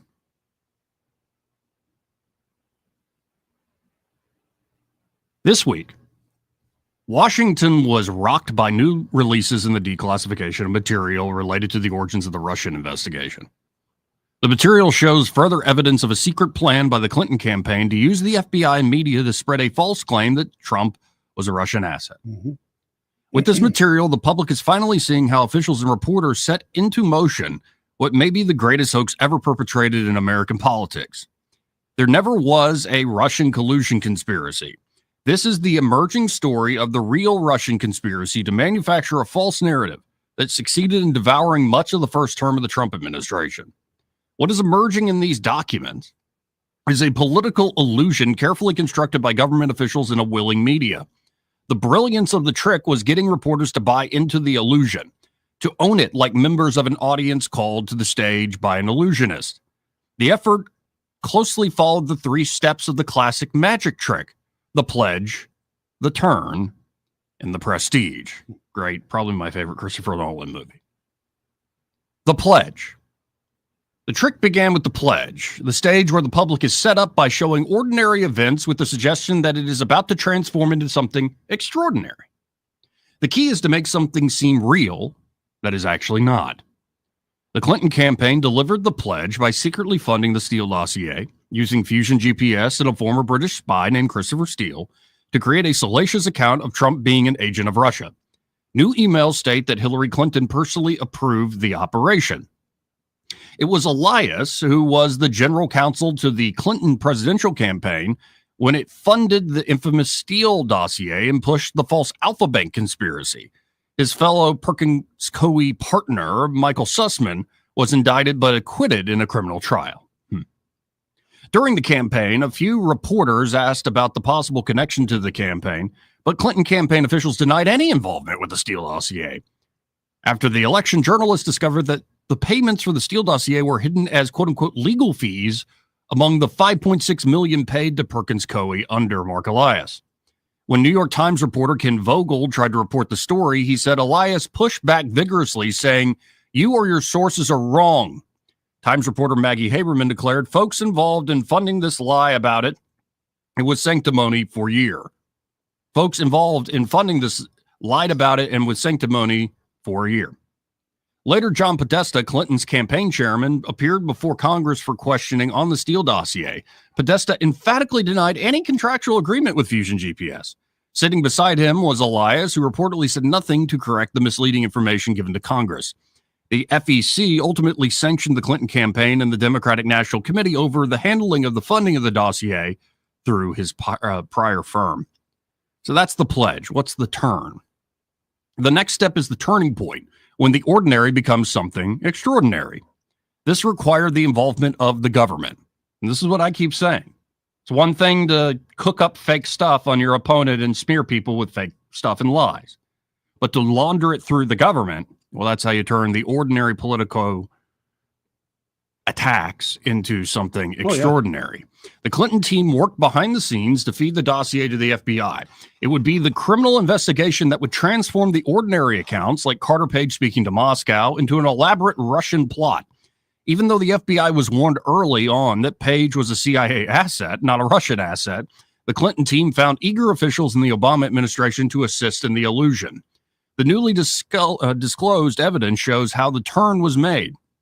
In July 2016, Brennan briefed former President Obama and Hillary Clinton's quote-unquote plan to tie then-candidate Trump to Russia as a, quote, means of distracting the public from her use of a private email server, end quote. The original Russia investigation, funded by Clinton's campaign, was launched days after this briefing. Months later, it would be Brennan who overruled his own CIA analyst in his ordering of a second last-minute assessment at the end of the Obama administration in support of the Russian allegations. It would help make the turn with the all-consuming Russian investigation that would follow.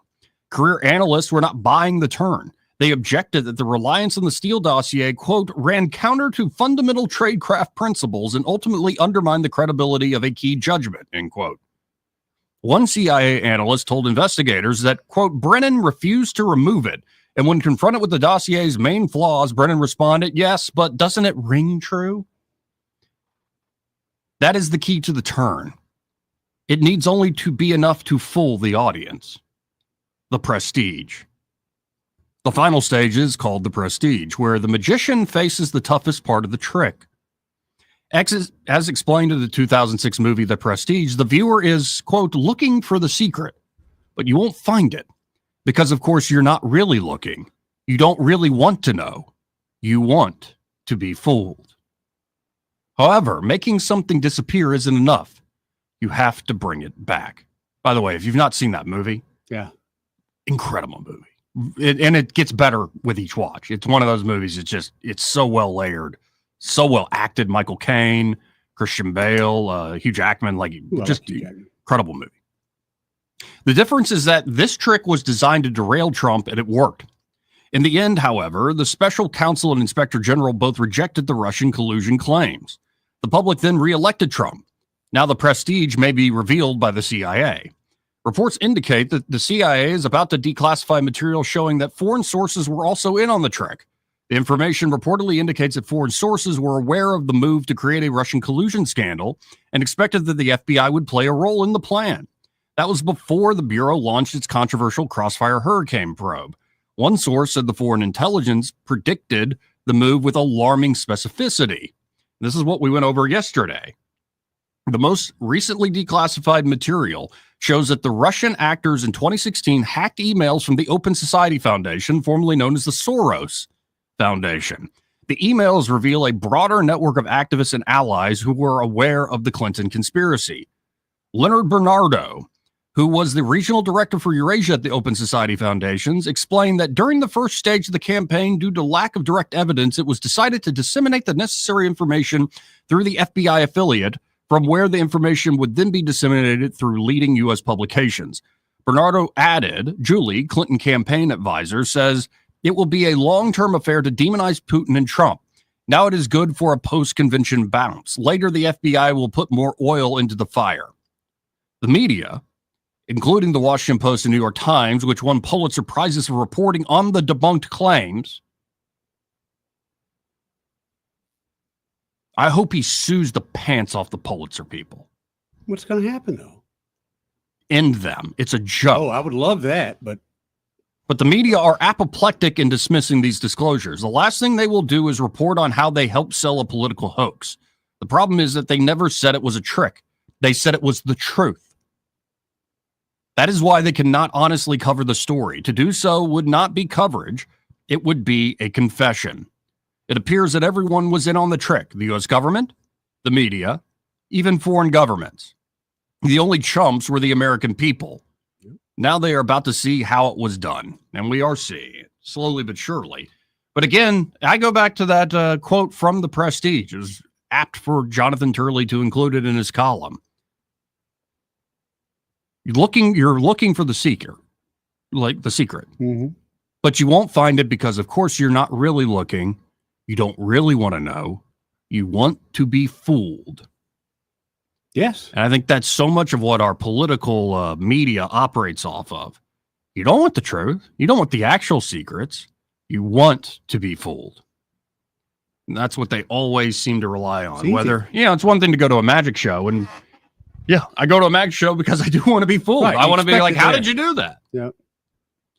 But when it comes to your politics, do you really want to be fooled when you know it's not just a trick? It's actually something profound and an abuse of power? No, that's what happened. I went to work for 30 years, assuming the politicians I elected had my best interests at heart. And here I am getting ready to retire, only to find out they were doing a pretty crappy job, except for themselves. Now they're taking care of themselves like nobody's business. It's a big old mess, indeed. 272-9228. That's 334-272-9228 if you want to get in on the conversation. This part of the program brought to you by River Region Contracting. And there at River Region Contracting, Todd Clark and his fantastic team are ready to help you with that roof of yours. Oh, yes. Could be you just need an inspection done. Most people do. I drive around town. I look at roofs all the time, Joey. Yeah. I'm like, you really could get an inspection on there. Because I know a Just to company make that do sure. it for free. Right. And it looks like just driving by, you might have an issue. Well, and if you don't do this on a regular basis, that's when the insurance company rightfully is going to fight with you. Yep. Saying you were negligent. Fight. So manufacturers say every 3 to 5 years, but we've been saying do it every year. Especially here in Alabama with the extreme weather we have. Yeah. Get an inspection done every year. And the great news is inspections are always free there at River Region Contracting. They're that confident. They're like, no, we don't have to be charging people to come to look at stuff. And then if they do find an issue, they will write up an estimate for free and their insurance specialist. So if you are worried about that claims process, they can walk you through it, make it a swift and easy experience.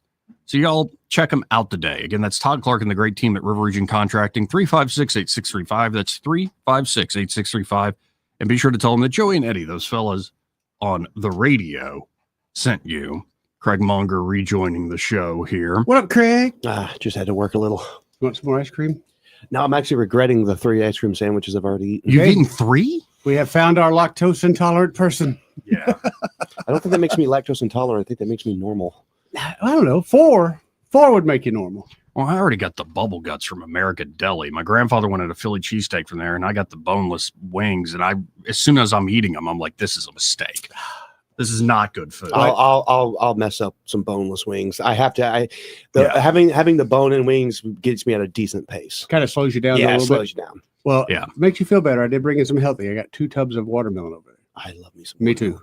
Me too. Now, there's all these videos like robots, and we talked about AI plenty and robots and stuff on the show. But every time I see like these video of the robots, I'm like you weren't that impressed with the popcorn robot at the Tesla diner. No, but I was impressed with one I saw yesterday with them dancing. Mm-hmm. I mean, they were. Oh yeah, they had more rhythm than I do. Now this one came out. I can't even remember what is the what's the company here? F.02 humanoid robot. Okay. And they're saying this is not teleoperated. So it's not like somebody running this thing with a remote control. Yeah, this is like the robot just working autonomously. I see. And it is putting stuff in the washing machine. All right. Figure 2 humanoid robot doing laundry in my Adcock house. What do you guys think? Honey, you want to throw that in there? Yeah. Throw it in. Good job. I'm not that Hopefully impressed. You never have to do laundry every day. I mean, it is impressive. If it was in my house doing my laundry, I'd be much more impressed. But this is kind of menial. I'm not impressed with the pace here. Yeah. The pace is speed slow. that up just a bit. Or you can just take the basket and give it a good shake, and everything will go in there.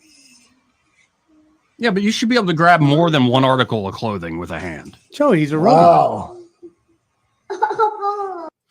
And like, the guy's two little girls there, kind of watching the robot do its thing. But yeah, I see that, and I'm like, cool. If it's not being teleoperated, like it's just running Go do my itself. laundry. How long before these robots start to demand the right to the vote, like the last clothes washers we had? Well, they're going to take over the Wi-Fi in your house, just like the washer and dryers do. Imagine that robot would be the worst wife, because not only is it doing like the laundry uber slow, but with unlimited access to the internet, you would lose so many more debates. This is true. Well, no, and I saw another post where they have like hyper realistic facials. Like it looks like a person. Often you can tell. Yeah. No, these like just looking at it, you're like that. They need to looks like always a make person. it so you can tell. But a lot of times when I look at them and you can tell, it's a disturbing look. It's not. Yes. It's like something in my mind tells me, that's not normal, not natural. Yeah, it weirds me out. It's cool, but it weirds me out. Right. Right. What if he's doing my laundry? Actually, I mean, seeing that in just a domestic setting, you're like, yeah, that's On not a day bad. like today, go mow the grass. I don't care how hot it is. Because I Get out hate there, mowing the grass. I don't Right. want to do the dishes. I Right. don't want to like do the laundry. Like I have a bad habit too of like forgetting I'm doing laundry. Oh, that's like put it in that's the why they washing Wi-Fi machine. it into your TV now. Yeah. When it comes on and says the laundry's done or whatever, I always tell Susanna, "Oh, your pager's going off." Yeah, she doesn't like that. Let's go to line one. You're on there. Who's this? Good afternoon, it's Crawdad. Hey, Crawdad. You guys were talking about robots. It made me remember back when Star Wars came out. I see now having a robot in a house, and I would not really trust them because the little one would be see through the peephole, and the big one would be accusatory robot that says you are too, you did too. Yes, they would. Eddie, don't talk. He earned the silence. He like. Sorry, Crawdad. But I appreciate wanted to it. call you, tell you, I found my magic book because I was doing prestidigitation during the last Carter period. I was practicing. I found my book of Tarbell's Book of Magic Prestidigitation, and you made me remember things when you said the prestige and the sleight of hand does not fit well with political sleight of hand. So that's all I had to say today. Thank you. Thank you, Appreciate it, Crawdad. Anyway, we got to hit a break. We'll be right back. Want to carry News Talk in your pocket? Download the News Talk 93.1 app from the App Store. Available on iPhone and Android. Never miss a moment. Download now.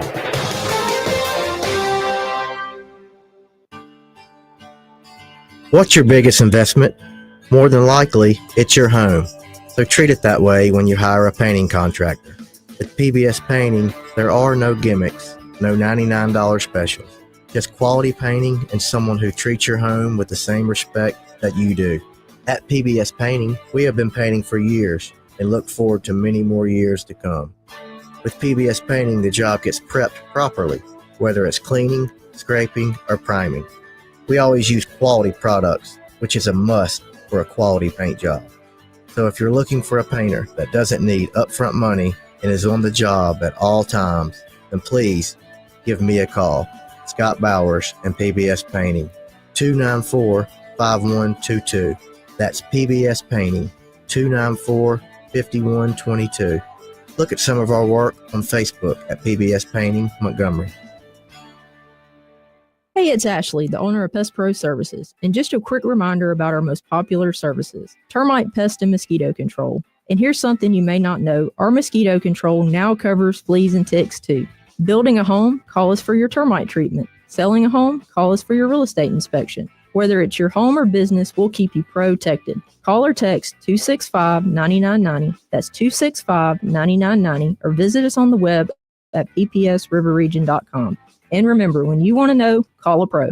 Welcome to Eclectic Coins, Montgomery's largest coin dealer, specializing in buying and selling investment-grade gold and silver coins. And they have a large selection of rare coins and coins from around the world. Visit them at 543 Northeastern Boulevard or on the web at eclecticcoins.com. Eclectic Coins, where collectors who know go. Want that ride that is fun, affordable, and street legal? Check out ETG Outdoors in Montgomery. They have huge discounts on electric golf carts with many brand new units under 10 grand. New and used inventory, financing available, and they service what they sell. ETG Outdoors even provides lithium battery conversions and free delivery with purchase. Whether it's for the neighborhood, the farm, or just fun, ETG Outdoors, 7006 Vaughn Road, or online at etgoutdoors.com. Cruise smarter, drive electric. ETG Outdoors, your ride to freedom starts here. This is David Ernest from the Health and Wealth Show. We like to cut up and have fun, maybe poke a little fun at some politicians, but we don't take ourselves too seriously. One thing we do take seriously is your personal finances and your plans for retirement. You can tell by listening, we're a little different. Yeah, we like to have a good time on the radio, but we're dead serious about your financial future and helping you achieve your goals. At Ernest Financial, we're committed to giving you the attention you need. We don't treat you like a number. You're way more important to us. At Ernest Financial, it's about helping you today and preparing you for tomorrow. People call us who are on the verge of retirement, and they know they need a plan for the future. No matter where you are in life, Ernest Financial will help guide your every step towards retirement. Give us a call and let us show you what our individual customer attention can do for your future. Concerned about your retirement? Call David Ernest toll free at 833-596-7233. That's 833-596-SAFE. Are you tired of the mainstream media's biased reporting? Do you want to stay informed on the news that really matters to you? Look no further than 1819 News. At 1819 News, we bring you the latest in Alabama news, politics, sports, culture, and more. We've assembled a team of journalists with Alabama values dedicated to the truth and the truth alone. Visit us at 1819news.com today. That's 1819news.com. Subscribe to our newsletter. Honest News, Alabama Values. This hour of news and views is brought to you by our good friends at Alabama Home Mortgage. Alabama Home Mortgage, 567-4223. Visit them on the web at myalabamahomemortgage.com. NMLS number 1586368, an equal housing lender. Hi, I'm Jane Ray, account executive with Blue Water Broadcasting. Why should you advertise with us? Radio is an active medium. It can create immediacy, driving shoppers to a specific store, brand, or to take a specific action. Radio ads engage with the audience in a personal and unique way. Contact me, Jane Ray, by going to bluewaterbroadcasting.com to find out more. Blue Water Broadcasting, local folks helping local business. The Rich Thomas Weather Network, brought to you by Alabama Wholesale Lumber. Alabama Wholesale Lumber, serving the river region with the best quality building materials for decades. Contractor to do-it-yourselfer. Call Alabama Wholesale Lumber. Rich Thomas Weather. Well, hi, everybody. Happy Friday. Welcome to August. One more day. We have a heat advisory in effect for today with the heat index near 105 and the actual high temperature in the mid-90s. I think we will be in the low to mid-70s tonight. Random, scattered to numerous showers and storms, mostly in the afternoon and evening hours, and the risk of more scattered storms through the weekend. But temperatures are going to start to come down a bit. It's 91 the high on Saturday. How about middle 80s on Sunday with a low Sunday night around 70 and Monday's high in the lower 80s? Yes, bring it on. From the Blue Water Weather Center, this is Rich Thomas. Budget Floors and More has the best prices. Carpet as low as 69 cents per square foot. LVP starting at $1.29 a square foot. Sheet vinyl as low as 65 cents per square foot. And the lowest prices on flooring installation supplies. Budget Floors and More across from Delray to Publix. If it concerns your community, you'll hear about it on News Talk 93.1. News Talk 93.1 FM WACV.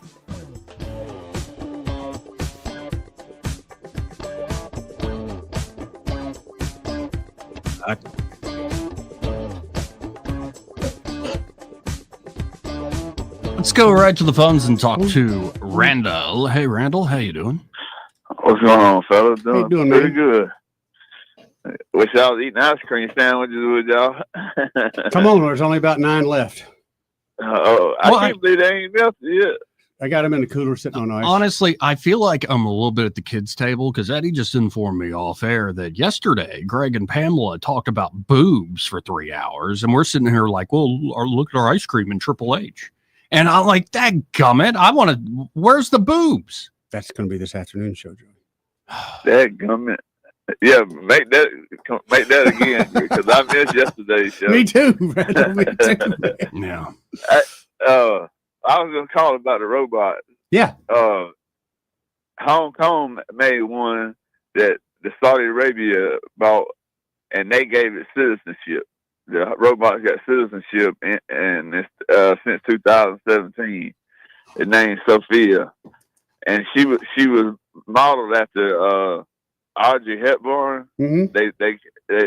They done her body like hers, and then Hanson's robotics, which David Hanson owned, his wife, they done all her facial expressions off her, and she can do like 30 different facial expressions. I've seen that one.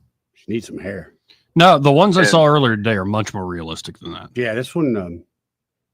This one's kind of off-putting. But Craig was talking about the voting, and I know they don't vote in Saudi Arabia. And it's all about prince and kings, but it's if they do one over here, or I'm not saying here, but somewhere else, and they let it vote. I mean, that's all it needs is citizenship to vote, right?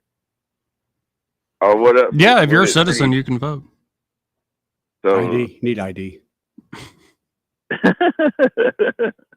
Yeah, some places.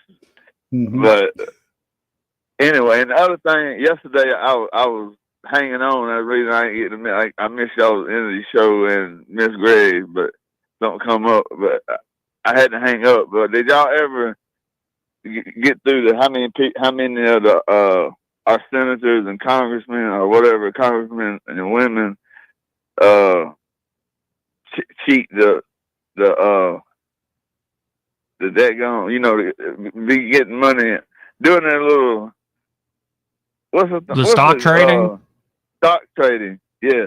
Like insider trading? No, there's no exact number. I think there are some that have made an art of it. Can we do a percentage? I would say 90%. I would say the vast majority of them have some sort of strategy like that. Mm-hmm. Some come in independently wealthy. They're already good with investments. And there are people that make money too. And it's not necessarily some dirty trade. Yeah. But I'm all for it. And apparently Trump has been convinced by Hawley. Some senator lied to Trump, and they're now best buds, Josh Hawley and Trump again. And Trump supports this bill banning stock trading. So. It's a weird line, just because, like, first of all, a senator might have some input into market trends, but if you have your money with a good firm, they have dozens of analysts and mathematicians whose entire job, who are paid millions of dollars to discover market trends and to invest money within that fund properly. Like, you're not going to be, that's their life. And you're a senator or a congressman, you don't have that kind of pull. Now, do some people absolutely get their hands in the muck? Sure. But for the vast majority of it, it's just people who have their money in a good fund. Well, and there are a lot of, I'm sure what goes on is, like, as they go through committee and then all this stuff that's going to be stuffed into an omnibus is going to affect a particular, like the copper market. Yeah. Like, you can either buy it or short it or whatever. Like, do something with that. There is stuff like that going on, which is technically publicly available information. Exactly. But again, the people running these firms are throwing the bills into AI, finding the things. Trust me, like, these people are freaks of nature when it comes to tracking markets. Well, they wrote a big write up about Tommy Tuberville doing it. It's been, and he was on committees that he could short that gave him an advantage on the four companies he was partaking in, and one of them was they grow skin to put on, like, injured soldiers, and they started putting it on Ukraine soldiers in 2020, 21 or 22. And that's one of his things. And since he's on the war committee, or I would call it a war committee, that he had extra insight to that, and they said they had insight to Apple. But anyway, I was just gonna say it's a big write-up about him partaking too. So it ain't it's hard. It's hard not to. I would think. I asked him about that many months ago, and he essentially said, I mean, can't restrict it too much, else people can make money up here. They don't pay us enough. And his staff, I'm sure, loves that. It's a solid point. It's a good point. It really is. But again, it's like, what do you think is happening? Do you think Tuberville is calling the guy who is calling his broker and being like, hey, by the way, I'm doing this? First of all, his broker would be like, hey, shut up. Yeah. You're committing a crime right now. That would mean I'm committing a crime. So shut your mouth. Right. Like what these people know what's going to happen in the markets long before Tommy Tuberville or a Nancy Pelosi does. Then why do they get busted all the time?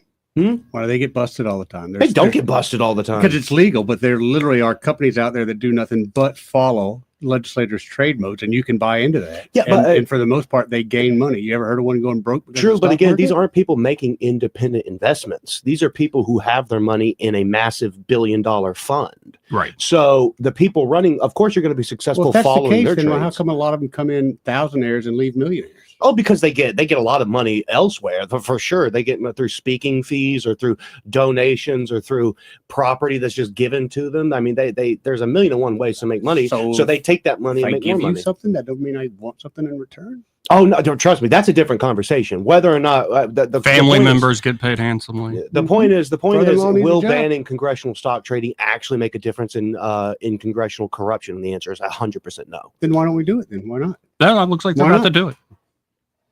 Looks like they're about to do it. I mean, Well, all right, fellas. Y'all have a good weekend. See you, man. buddy. Nice. Oh, Rand, I forgot you were there. Now, did y'all see Elizabeth Warren have that little spill in the little fall? tumble? Yeah, I saw somebody on X just caption it "wounded knee," and I'm like, "Oh my god!" That's a good one. Let's go to line one. You're on there. Who's this? Can you imagine the length of time I've been sitting here waiting? I've forgotten completely what I wanted to say. Yeah, it wasn't even that long. You know, and it doesn't really have to be. I mean, since I'm a boomer, I mean it goes in one ear and out the other, and since I'm to blame for everything there is that's wrong. But kind of sounds like you need some love in Key West. Maybe, that can still be purchased down there at the bookstore. I'm holding it up to the camera right Actually, now, I along might- with this handsome photo of you, I'll be James. taking it home this weekend. I'm going to read it this weekend. Well, you realize? Oh, so what you're telling me is it never left the office with Susan to go home with her. Let me see. Susan can't read. Everybody knows that. Or maybe she read it and brought it back to share with others. She can't read. Where do I know Well, that dude from? This is the program that believes AI and Bitcoin is the golden goose or the golden egg. Wait, that's your takeaway of that's your takeaway of my takeaway on AI? Of much of what I hear. And of course, I could be Bitcoin? wrong. I mean, it's sometimes when I listen to this program, Joey, often I'm like, gosh, that's Joey Clark. He's on, he's on point today. And then the next week, it's like I'm up and down the highways and byways of this land, and I'm like, where? I need to sit down and have a conversation with this young man. But that's your job, right, Eddie? No. You gave up on that? Yeah, a long time ago. Oh, now we well, just don't. I mean, I okay. Well, we just make fun of other people now. You sit. Oh, my bad. You mean like 62-year-old men sitting by their stove fanning with the what is this I'm fanning with? Oh, it's the original premium crackers box that's cut open so I can use it as a fan.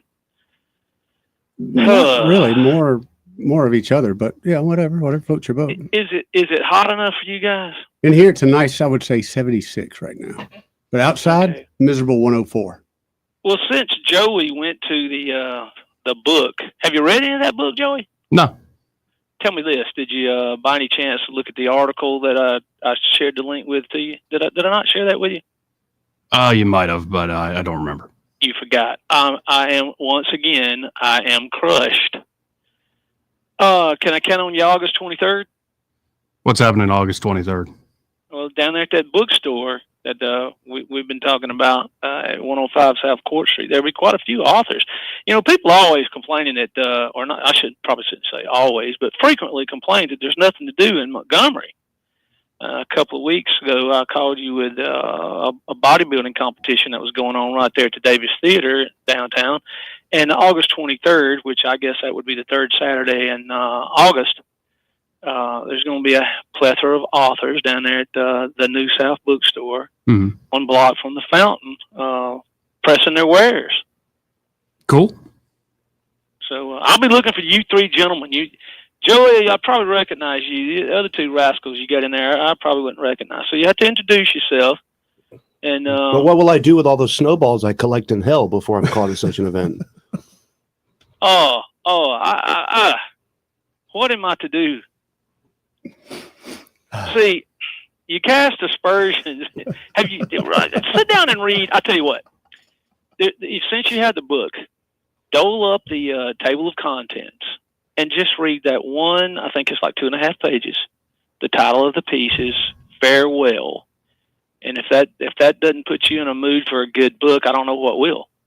Farewell. Okay. I will take on the break. I will absolutely take a gander. Should I spell that for you? This is not a road you want to go down. I don't think so. Well, say, hey man, I was throwing snowballs back at you. Is that not fair? No. I've lost track of what the hell we're talking about, to be perfectly honest with you. It's okay. We're just rambling. That's what 62-year-old people on the edge of the baby boomers do. We ramble, since we have the weight of the destruction of the world on our foreheads and shoulders. The weight on foreheads, that's weight on our shoulders. I'm sorry. I'm just grasping for straws here. Okay, Boomer. I appreciate the call. Hot. Okay, ta-ta. He really knows how to absolutely quote idioms improperly. I'm just grasping for straws. It's like, it's close, but not exactly right. Yeah, Pay me the book. I want to take a gander. Just lost a few minutes of my life there. Boy, I started off and I was trying to be generous. Oh, paperback. That's nice. And it turned into like something else. Let's go to line 3. You're on there. Who's this? Yeah, this is Urban Knight. Hey, Urban Knight. The black boomers didn't start the fire. Y'all did. I thought of it that way. Oh, I hear you. Hey, question. You ever get alumni literature, Joey, from Auburn about your agricultural program talking about really great robots? No. What? You don't get the alumni stuff at all? No. I can tell you not. I graduated with a poli-sci degree and they stopped sending me stuff years ago. Yeah. Oh, this guy has no money. Yeah, he didn't donate nothing back. Yeah. So we're done with Never mind. Yeah. Never mind. I'm just wondering if they even talk or if they even have robotics in their agricultural engineering areas. I'd imagine they do. I think so. But you never hear about it, though. Well, it's kind of a niche thing. Yeah, but you don't think that's the future? I do. I think a lot of automation, including in agriculture, it's already there. It's been happening for a long time. And I've seen it full tilt in China. China and in some of the other countries, they're knocking it out of the ballpark with that stuff. Indeed. Why are we so far behind? I don't know if we are. Okay, I got relatives in Nebraska. I don't recall them talking about any robot. Maybe they don't want to share all their secrets. Yeah, I hear you. All righty. All right, man. See you every night. I mean, you got, I don't know about full-on robots picking produce or anything, but, most of your combine and stuff have GPS. Yeah. So, I mean, it's kind of integrated. A lot of your spraying now is done with drones. Right. So, yeah, I think there's a lot of that in there. I just don't. Yeah, especially some of these very complicated layouts. Like, this is all being run through technology. Yeah.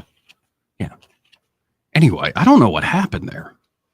I wish our phones would stop working again. But of course they do. 272-9228. Well, this entire hour brought to you by Alabama Home Mortgage. And they're at Alabama Home Mortgage. Kim Williams and Madeline Cannon are ready to help you with buying a place, buying a home. Could be you're just looking to get ready to buy as you're waiting for rates to fall like everybody else. Why not go ahead and get pre-approved? Go ahead and get in the game. It is a smart move to understand how much home you can actually go into the market for. Mm-hmm. And of course, they can also help you if you're looking to refinance. Maybe you're under mountains of credit card debt Ooh, that ain't Maybe good. some other bills are coming due. Could be you're in retirement. You want to Mhm. get down those monthly overhead costs. All sorts of goals they can help you with. And it could be, hey, you just want to go on the big family vacation, reinvest in your Yes, property. that's what I'm talking about, Help the Joey. kid out as he's graduating college Yes. or something. Nothing wrong with that at all. They can help you with all of those needs. And of course, they specialize in helping veterans take advantage of the VA home loan benefits you veterans earn through your service. So y'all check out Alabama Home Mortgage today. That number 567-4223. That's 567-4223. Or you can visit them on the web at myalabamahomemortgage.com. There is a difference in mortgage companies like Kim and Madeline. Prove that to you today. NMLS number 1586368, an equal housing lender. He may not know whether he's coming or going, but whether you're going to work or coming home, Greg Budell is there. Mornings 6 till 9 and afternoons 3 till 6. Only on News Talk 93.1 FM WACV. Hello, everyone. Robbie Pelt with Capital City Roofing. If you think about it, your home is your biggest investment in life. Your roof covers your home, so why jeopardize your biggest investment on a roofer you don't know anything about when you can deal with a reputable roofing company like Capital City Roofing? We have an A+ Better Business rating and the best manufacturers and workmanship warranties available. We do all residential and commercial roofing applications that are certified through the manufacturer to ensure you get the best material and workmanship money can buy. We also have your project in our best interest before and after construction has been done. Don't hesitate to call us if you have any roofing issues or questions. We will match any of our competitors' price and give you the same great workmanship warranty. We also give free estimates. Give us a call today and let us show you the difference. 277-3311. That's 277-3311. Or you can check us out on the web at www.capitalcityroofing.com. Capital City Roofing. We capitalize the roofing industry. This is Johnny from Sinclair's on Bond Road. We've been in business almost 30 years. Sinclair's East, Vaughn at Taylor. I think if you hadn't tried us, you should give us a try. We've got a great menu, offered anything from chicken fingers, wings, salads, fajitas. At lunchtime, we do great country lunch with different vegetables and different meats every day. Sinclair's, where you get great sandwiches and our daily meat at 3 special at lunch, to great pasta, chicken, steaks, and seafood for dinner. Our most popular items are, we got a soup called she crab soup, which is extremely popular. We've got a bunch of pasta dishes, which people love. Mediterranean chicken is my favorite. Sinclair's. We do live music, light stuff on Wednesdays and Thursdays, and then on Fridays and Saturdays, maybe 3-piece bands or 4-piece bands. Come see why Sinclair's has seen lesser restaurants come and go over the years.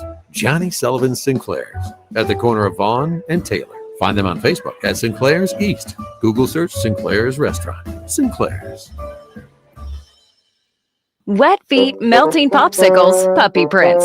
Summer is hard on floors, but Pergo Vinyl by Mohawk is kid-proof, pet-proof, and life-proof. And right now, during the Pergo event at Prattville Carpet, you can get luxury vinyl, worry-free floors, plus up to $1,000 in rebates on qualifying Pergo products. So gorgeous new floors up to $1,000 back. And did I mention 12 months no interest? Get the details and shop Mohawk's Pergo event now through August 11th at PrattvilleCarpet.com. Prattville Carpet, we're more than just carpet. This hour of news and views is brought to you by our good friends at Alabama Home Mortgage. Alabama Home Mortgage, 567-4223. Visit them on the web at myalabamahomemortgage.com. NMLS number 1586368, an equal housing lender. News and talk without the static. The River Region's most trusted voice.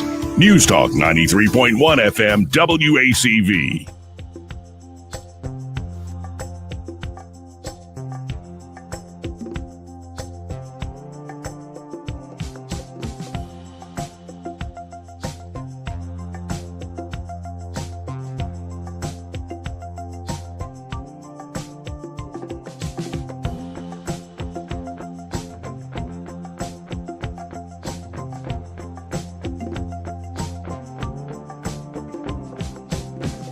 Joey Clark. Welcome back.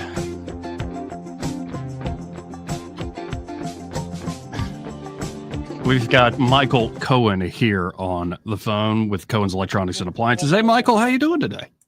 Hey, I'm doing great. How are y'all? Great. I apologize for our phones being down.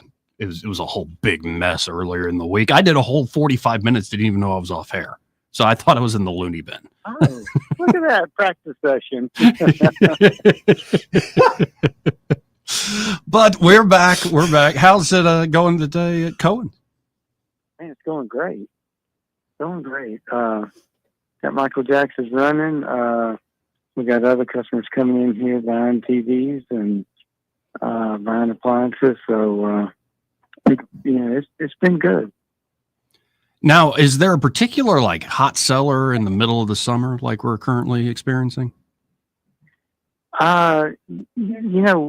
sell a lot of refrigerators, and I guess for the people that don't have Speed Queen, we're selling washers and dryers all the year. Mm-hmm. But a lot of times in the summer, it's bad for refrigerators and freezers, especially freezers that you have outside because of the heat. Yep. And then everybody's buying TVs because they want to get ready for football season. That's right, baby. That's right. That's right. Trying to make football great again. Oh yeah, first pregame game coming up, NFL, preseason game. But I think Alabama's going to have struggles this year. I'm just going to put it out there. Oh, there are people saying, they're hopeful about that quarterback. But what say you, Michael? What say you, Michael? I'm good for everybody to give us low expectations, because I always give the team to the east of us very high expectations, and then they have to manage them all the way down. Yeah, I mean it's kind of a joke that way. It's just kind of a cruel joke we do each other every year. Yeah, we're Auburn fans, like right. we know. Yeah. It's low expectations, and somehow we come up short of those. Exactly. Yeah. That's right. Exactly. But folks, if you're looking to get ready for football season, want that brand new Kick Butt TV, hey, a great sound system adds to the experience, very immersive. Or maybe you do have that fridge that's been running since the fall of Yugoslavia. They can get you a new fridge. It probably doesn't stank as much and take away that old one. Y'all check out Cohen's today. You can always shop online at thinkcohens.com or just stop by 2515 Eastern Boulevard here in Montgomery, open 9 to 6 Monday through Friday, 9 to 4 on Saturdays, and find Michael and say, hey, heard you on that radio show with Joey and Eddie. That's right. Yeah. Y'all come see us, bring us some measurements and everything. Let us ask you some questions. You ask us some. Let us help you make the right choice. Well, appreciate it, Michael. Thank you, Michael. Have a good weekend, man. See you, brother. Hey, stay warm. Yes, sir.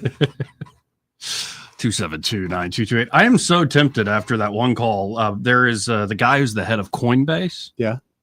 Brian Armstrong. Yeah. You don't like him? I don't like Coinbase. You don't like Coinbase? Why? They've pushed out on too many things. Oh, fair enough. Like cooperating with the government? Cooperating with the government. They don't have an exchange for Monero. They, Oh, yeah, because they need that KYC regulation. Yep.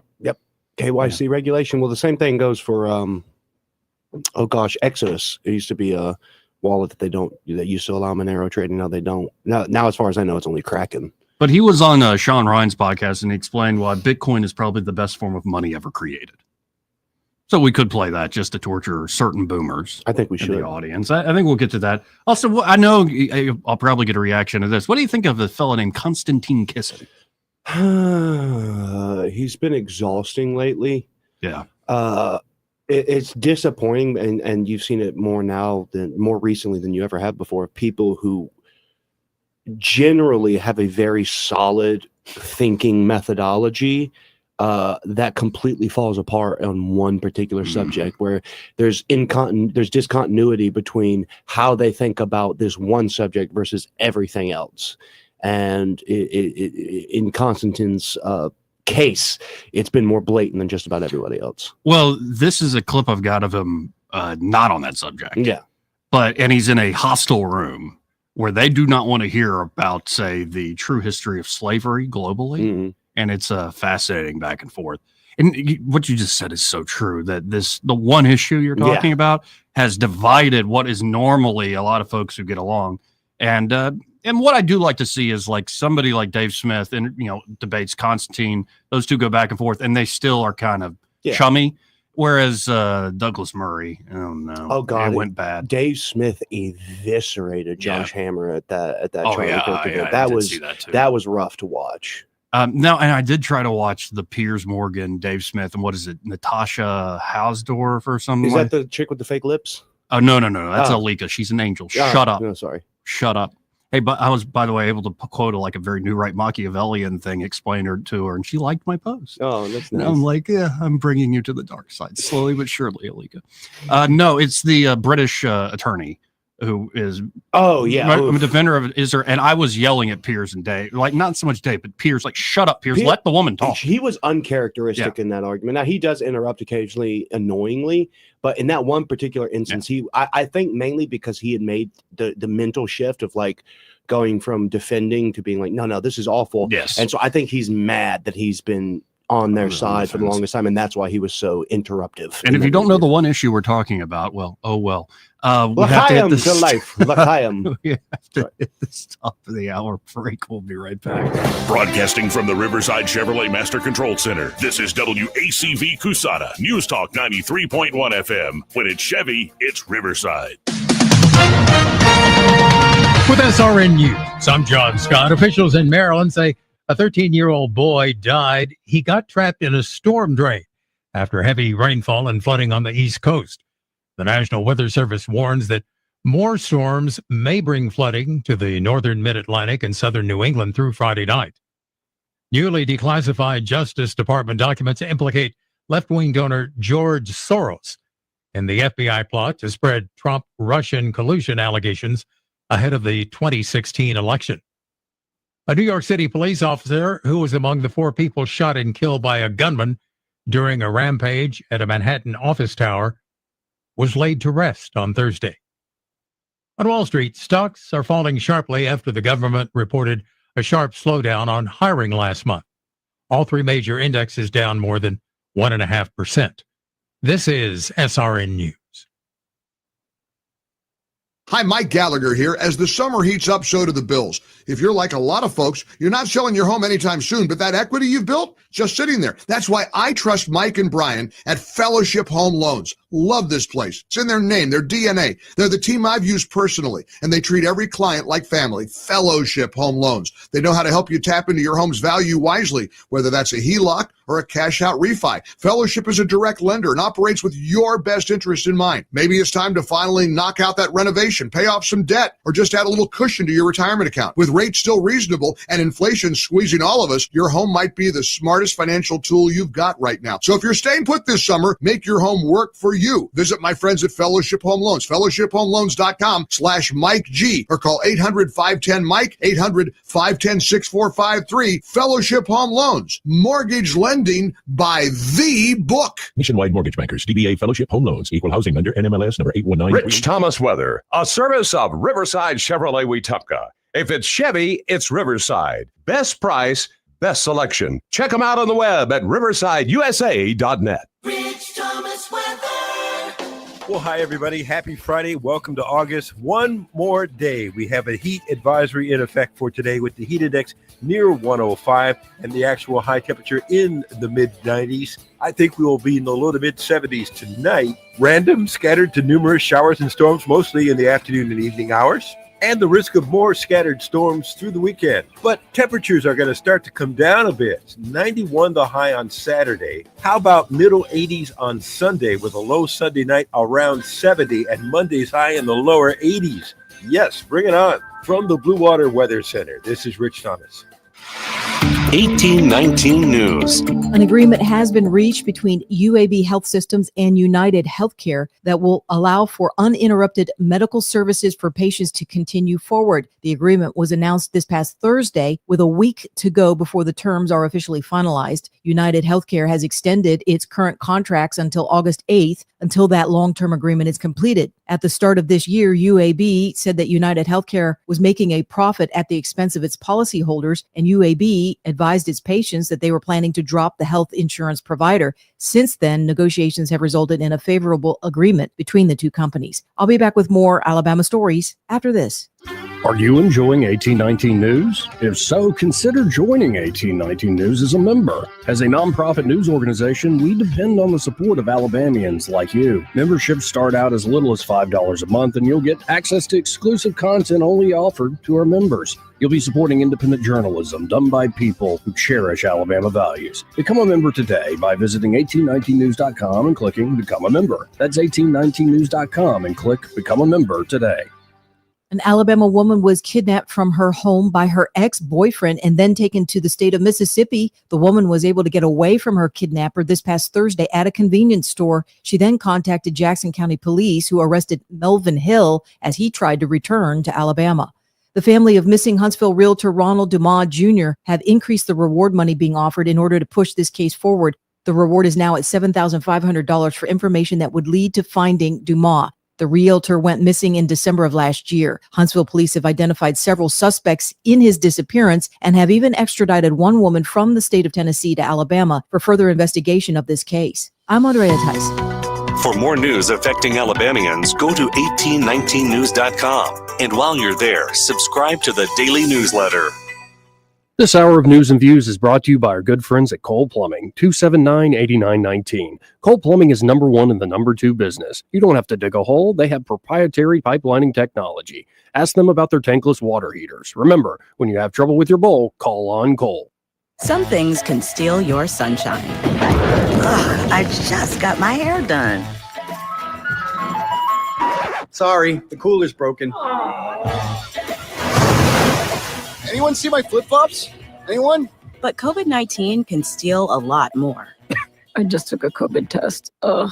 Prescription medications for COVID exist. If you test positive this summer, ask your doctor if they're right for you. Visit PfizerForAll.com/COVID-19 to learn more. Sponsored by Pfizer. The views and opinions of the following program are solely those of the host and other contributors. These do not necessarily represent those of Liberty Acquisitions 825, Blue Water Broadcasting, its management, staff, or any advertisers.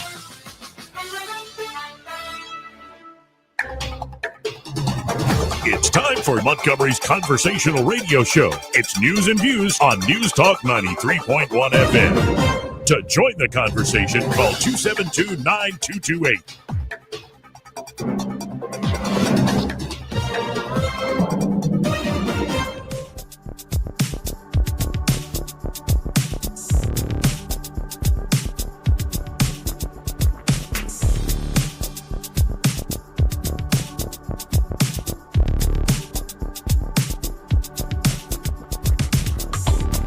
Joey Clark.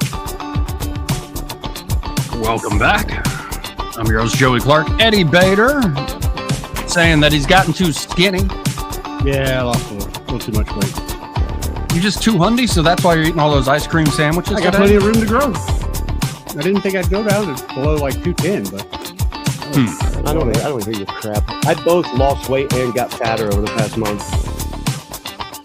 I didn't start losing weight till I got off some anxiety meds, and then I lost probably 45 pounds. Hold on, I was waiting for the slap face.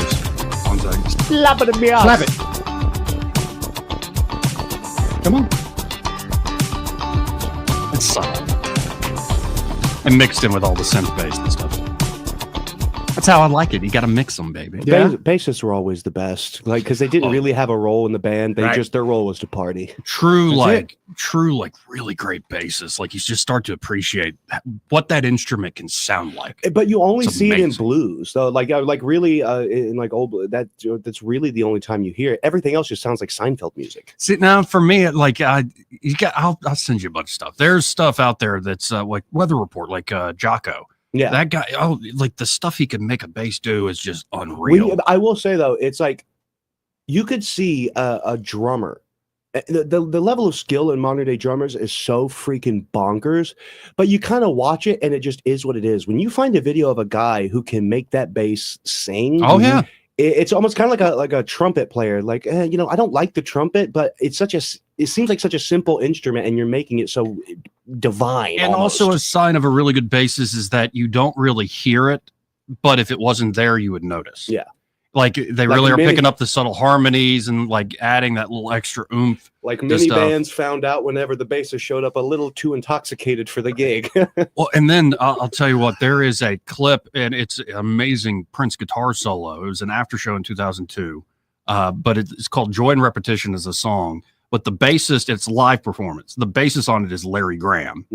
Go listen to that. It is just like classic, the man who invented slap bass. And then I was riding in the car and just came up in the random playlist. Kid Charlemagne by Steely Dan. Just listen for the bass on that. Now the whole song is so well recorded and so well produced and layered, but the bass on it, I'm hearing popping and stuff I'd not heard before. I'm like, oh, I don't know who this guy was, but it's a video I've seen a million times on social media, and him just giving like a demo with the bass, and him talking about just the groove of it. He's like, it doesn't matter what key you are, so they play like a drum track, and he plays the same groove in just about every key. And it's like, you see, it doesn't matter because because there was a guitar in the background, so you know what the key's supposed to be. Yeah. But he's just sitting there playing it with the groove and he's slapping it, and it just sounds so beautiful. I'm like, that is a man who understands music. One of my favorite channels now, it's Piano Note and like Drumeo, where these classic like great drummers like are given a track without the drum track on it, and they have to make their own. I watch all of those. They're so good. The Chad Smith one with the Dua Lipa song. Yeah. Well, no. With 30 seconds. Yeah, the 30 Mars? seconds to Mars, the kill, and he listens to the just the first bit. He doesn't even get to the chorus, and he listens to it raw. And after the first bit's done, he goes into the chorus and he just starts playing, and it's brilliant. I've watched that video 85 times. And I don't know why. Cool. It's so cool. And like the piano ones where they are allowed to layer and stuff. And I can't remember the little kid who's a prodigy. Just did Elton John song, did Crocodile Rock, and like the kid nailed it, like without hearing the original song. And it's just like seeing a kid who's 10 years old able to move on the keys. Like, man, some people really are just blessed, and it's so fun to watch. Because again, for some reason, it's mainly drum videos that'll show up in my feed. Maybe because I really wanted to be a drummer one time, and when I was deep into the throes of cocaine addiction, I actually convinced myself that I could play the drums, which was really awkward when I showed up to play with some people. Yeah, it's one of the most embarrassing moments of my life, and I get chill bumps when I think about it. But the new the drummer for Slipknot, Eloy Casagrande, is so ridiculously good that it doesn't make sense. Like you're like, why do you make this look easy? I've been behind a drum set. I know how difficult it is. How do you do that? Yeah, there are people out there who's like otherworldly talent. And raw talent. And then also what's great about music, though, you don't have to be a virtuoso on your instrument and you could still make a great song. AC/DC is probably the best example of that. People underestimate how tough those songs are to play. I'm not a guitarist, so I wouldn't know. No, and the bass and the drums, like it's because it's so simple, you have to stay locked in or else it all falls apart. If you're not locked into that groove, because it's so simple, it doesn't have the same oomph. But it's like when I hear people complain about AC/DC, like if you say you like AC/DC, it's almost like too simple. People feel like it's too simple. What, like gay guys say that? Exactly. Like, what is that? I'm like, listen to Back in Black and tell me that doesn't just do something to your testes as a man. Or the first like one of their big live albums with Thunderstruck. Oh my god, and and the crowd's into it too, and it's just like, oh my god. And they're doing like 5-hour concerts. Like it's crazy. What is the one concert where Metallica? I think it was in Russia. It's on. And people are like, oh, it's all right. What's wrong with you? Have you no soul? Are you a member of Al Qaeda? What is wrong with you? This is the most amazing thing ever. Like, it's incredible. And what's the other one I saw? It was a clip from Shane Gillis on Rogan talking about it was a Korn opening up a Woodstock in '99. Yes, bro, like America kind of rules. I'm not gonna lie. Yeah, are you ready? It's so good. It's so good. And then you go all the way back, and like a different America is that classic clip of Skinner playing Freebird. Oh my god! I think it's out in California. And oh my god, Freebird is almost too good to like play. Like it shouldn't be allowed to be played by anyone else for the rest of time. And what's so fun about Skinner is of course, there's all these deluxe releases and old recording sessions they released. There's one that's like a 20-minute just blues jam. And these guys just all day, every day, just going off. Were they really kind of the first guys to really do the layered guitar where you really had a good main lead guitar and then you had the accompanying? There were others, I think, around the same time. Thin Lizzy was doing that in their music. There were some British bands doing that. I don't know if there were any blues players layering it that way, but yeah, Skinner's kind of that perfect mix of gospel, soul, blues, little country. Dude, I'm telling you, the people that grew up like singing and playing gospel, they rule. Well, what was it? Not Aretha Franklin, Whitney Houston. She grew up doing gospel singing, and it's just there's something about. Oh my gosh, what's that video? I'll have to send it to you later. But the guy, there's a song called "Looking for a City." Okay. and just what the guy can do, how high his voice can get, and just the talent of these gospel singers. There's like a soft spot in my heart for that old gospel music. Oh, and what's really interesting is now there's a whole industry, and some people are doing better than others, of folks that just react to music and react to movies and stuff. But in particular, music, it's so cool to see if they're telling the truth. And often I think they are. Like, it brings back songs that you got used to, or albums you got used to, seeing somebody react to it for the first time. That's like one of my favorite things to do. You get close to somebody who's like, have you heard this thing that I love? And like, it's like hearing the song and hearing the music all over again. That's one of those things with going back to the conversation in AI. I feel like there's certain areas that will just be forever untouched by AI, because if you were to bring me a song and I liked it, and you were to tell me that it was done with AI, I would like it less. True. Well, and there are some people doing AI bands that sound good, but it does also sound a little soulless. It misses that je ne sais quoi, the thing that you can't really put your finger on. And I would feel the same if there was like a robot making my food. If you made me the best meal ever, I feel like I wouldn't appreciate it as the best meal ever, because it's missing whatever that insanity is that people have. That's like, this is a part of me that I'm giving to you. And it's done in music, it's done in food, it's done in very, very few other areas.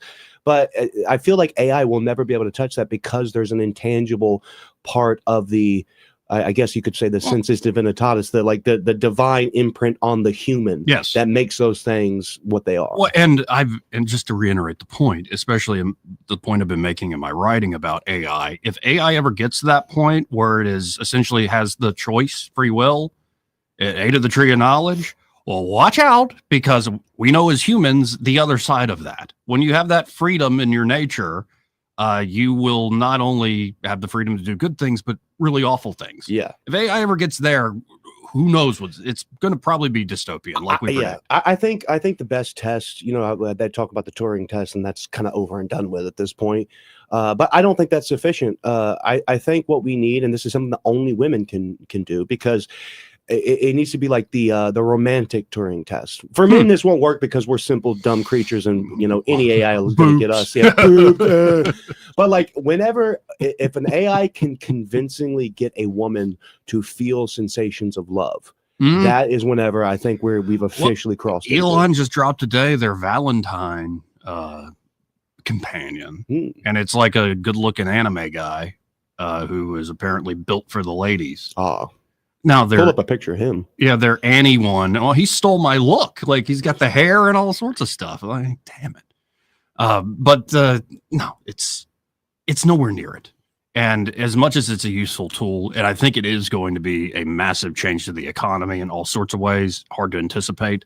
There is still a question to me of like, what does this actually become? If it starts to develop its own language, its own thought patterns, its own volition, that's when we should worry. Yeah, and gosh, when AI can start, when AI is capable of penetrating the bowels of the internet and every facet, and as far as like whenever privacy is completely gone and it's become AI is a monitoring system for the government. Because listen, I don't care how great you are with your dark web and you're hanging out in the secret dark corners of the internet. If AI gets to the point where it can track and I can shut those down, there's no more free thought or privacy. No, this morning I told Grok you can do this thing where you set tasks each day. You can do them daily, weekly, whatever, annually. And I have it set daily, like at about 9:30 in the morning after I get worked out and cleaned up. It's like scrub the news websites, this site, 1819 News, yada, yada, this site, and give me a morning news briefing as though you're Jeeves in a Woodhouse novel, not as like a caricature of Jeeves, but like dry and wry and just be Jeeves. And it did it pretty damn well. Now, it made a few mistakes, I could tell. You always have to double check it. But it's nice. It's like, oh, there's my little morning briefing, and now I can click into the links and actually look at this stuff. But it's nice to have it presented in that way, and I think that sort of thing is only going to get better. Like, you see the first Iron Man movies, and he's constantly talking to his assistant or whatever. Like, I think there's going to be a lot of that stuff going on. Anyway, Eddie, you have any commentary about the music, about boobs, about AI, anything? I like boobs. You do? Do. Could you be tricked by AI? I want to say no, but yeah. If I was in the market, maybe. Like now, there's no Right. chance because real women have no chance. So I mean, there's really no way that a robot's going to do it. 272. Yeah, but I think with the AI woman, you could, someone like me could ask enough questions that they would just go, "Hey, would you leave me alone? I'm AI. I really don't have time for you. You're kind of pestering me." Why are you always looking at your phone? Why are you never present in the moment? Right. I got a feeling that, even my AI girlfriend would kind of get sick of me. Why can't you anticipate my needs? I shouldn't have to ask you. You should just do it. Because when you anticipate them, you're wrong every time anyway. So, well, you should try better without showing that you're trying. Right. Exactly. Shut your mouth while you talk to me. I think all the AIs and the humanoid robots, they should never ascend past the point of being like legit Roman era slaves. Like you just don't have rights. And that brings me to this: understanding history means confronting uncomfortable truths, not rewriting them. This is Konstantin Kisin. It's at some big forum, I suspect in the Middle East. By the layout of this, like just look at the stage, and of course the woman with the hijab on. But this has got to be in like UAE or yeah, I think I've seen this. Yeah, but this is I think he makes the point very well. And you're right, Craig. I think a lot of these folks, these robots, end up as essentially slaves, and people go, "Oh, that's so awful." Well, let's just it's a robot, right? Listen to the history of humanity. Let's be very clear. The reason there is no slavery in the world today, I mean, there's a lot of slavery in the world today, but in the parts of the world where there's no slavery, is because the British Empire ended it. That's why there is no slavery. That is. So, well, look, the fact that you are uneducated about history doesn't mean it's funny. So let me educate you now. Yeah, this is in Qatar, I think.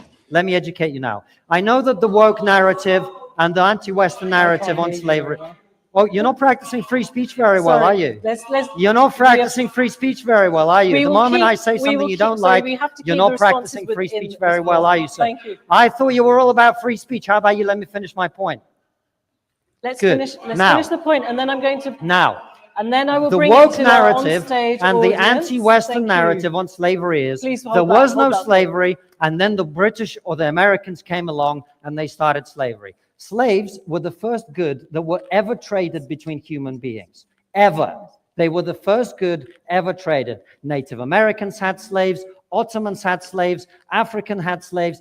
Everybody had slaves.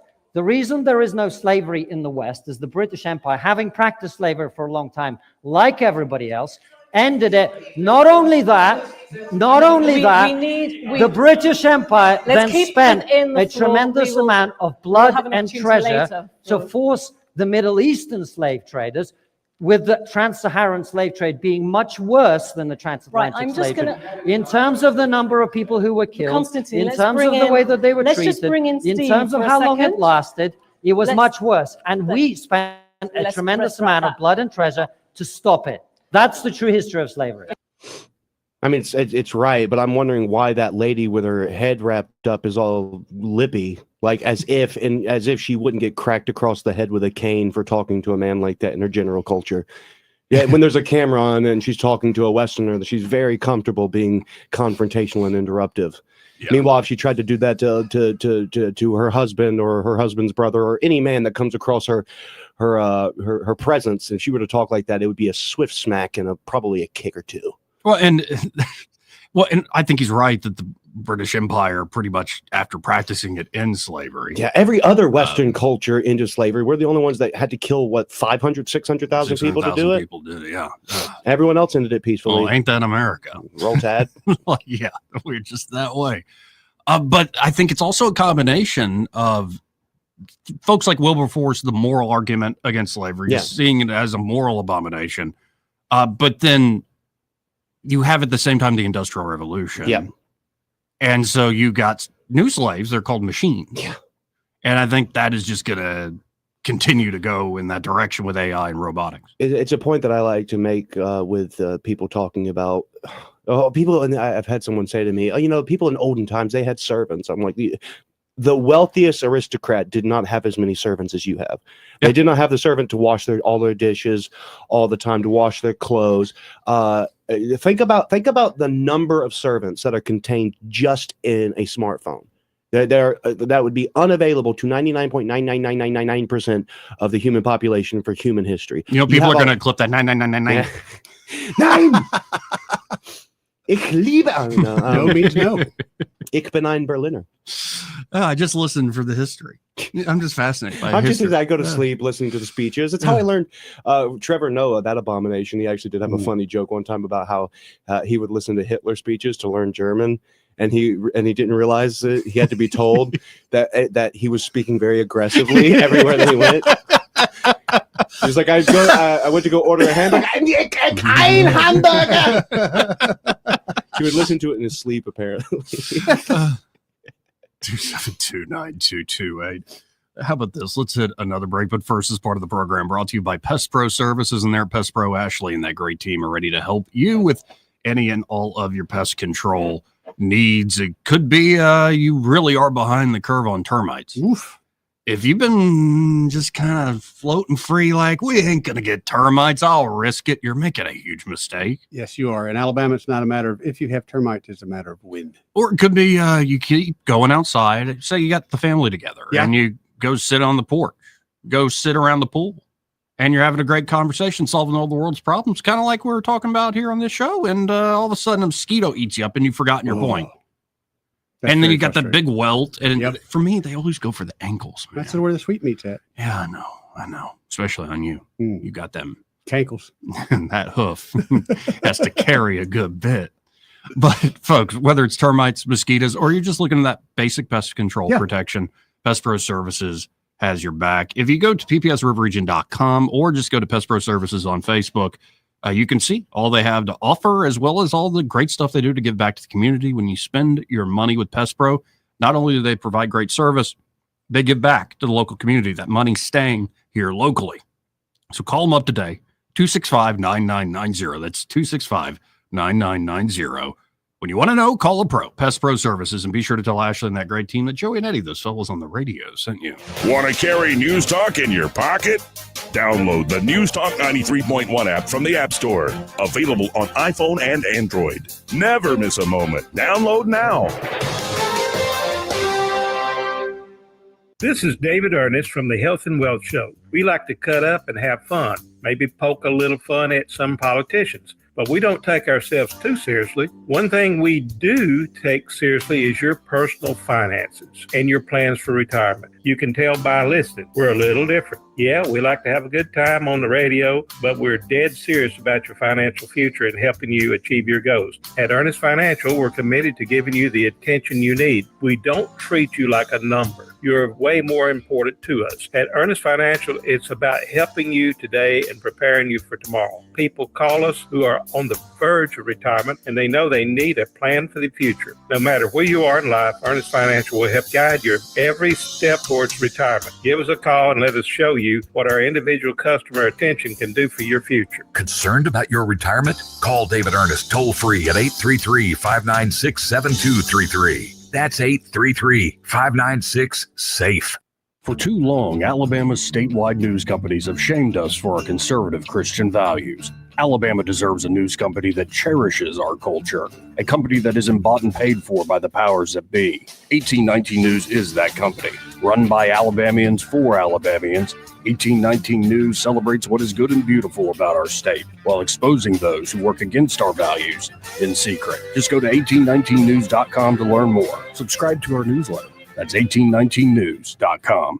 This hour of News and Views is brought to you by our good friends at Cole Plumbing, 279-8919. Cole Plumbing is number one in the number two business. You don't have to dig a hole. They have proprietary pipelining technology. Ask them about their tankless water heaters. Remember, when you have trouble with your bowl, call on Cole. Filing form 2290 again? VINs, weights, EINs. What a nightmare. Not with 2290.ai, the first AI-powered 2290 e-filing platform. Just snap or scan last year's Schedule 1 and hit submit, even if you're on the go. Wait, with just a photo? Yep. Our smart platform reads, validates, and files it in minutes. With real-time AI checks and instant Schedule One delivery, you can stay road ready and file fast. Whoa, I just got my Schedule One. Already? That's right. Whether you're a solo hauler or running a fleet, smart truckers use smart tech. Just go to 2290.ai to snap or scan and submit anywhere, anytime.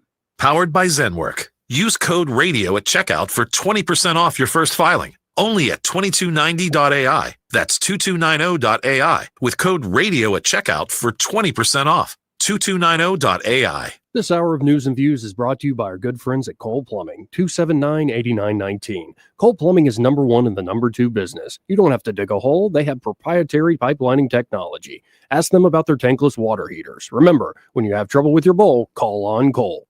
Weather, a service of H&H Carpets, where right now, get a load of this, listen close, you get a house full of carpet for $19.95 installed. Unbelievable. They're located at 6450 Atlanta Highway, just across from Walmart. Rich Thomas weather.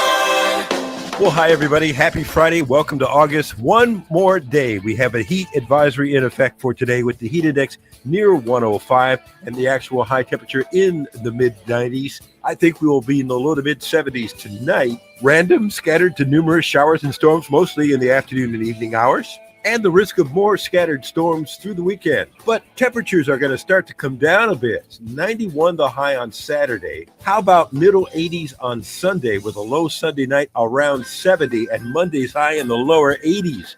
Yes, bring it on. From the Blue Water Weather Center, this is Rich Thomas. We're redesigning financial freedom at CB&S Bank. Make purchases at participating stores and restaurants using your CB&S Bank debit card through your mobile devices with Mobile Wallet. Charges and fees may apply from your cellular service provider. Contact your service provider for more information. Member FDIC. The River Region's first and only news talk station on FM. Live, local talk. News Talk 93.1 FM WACV.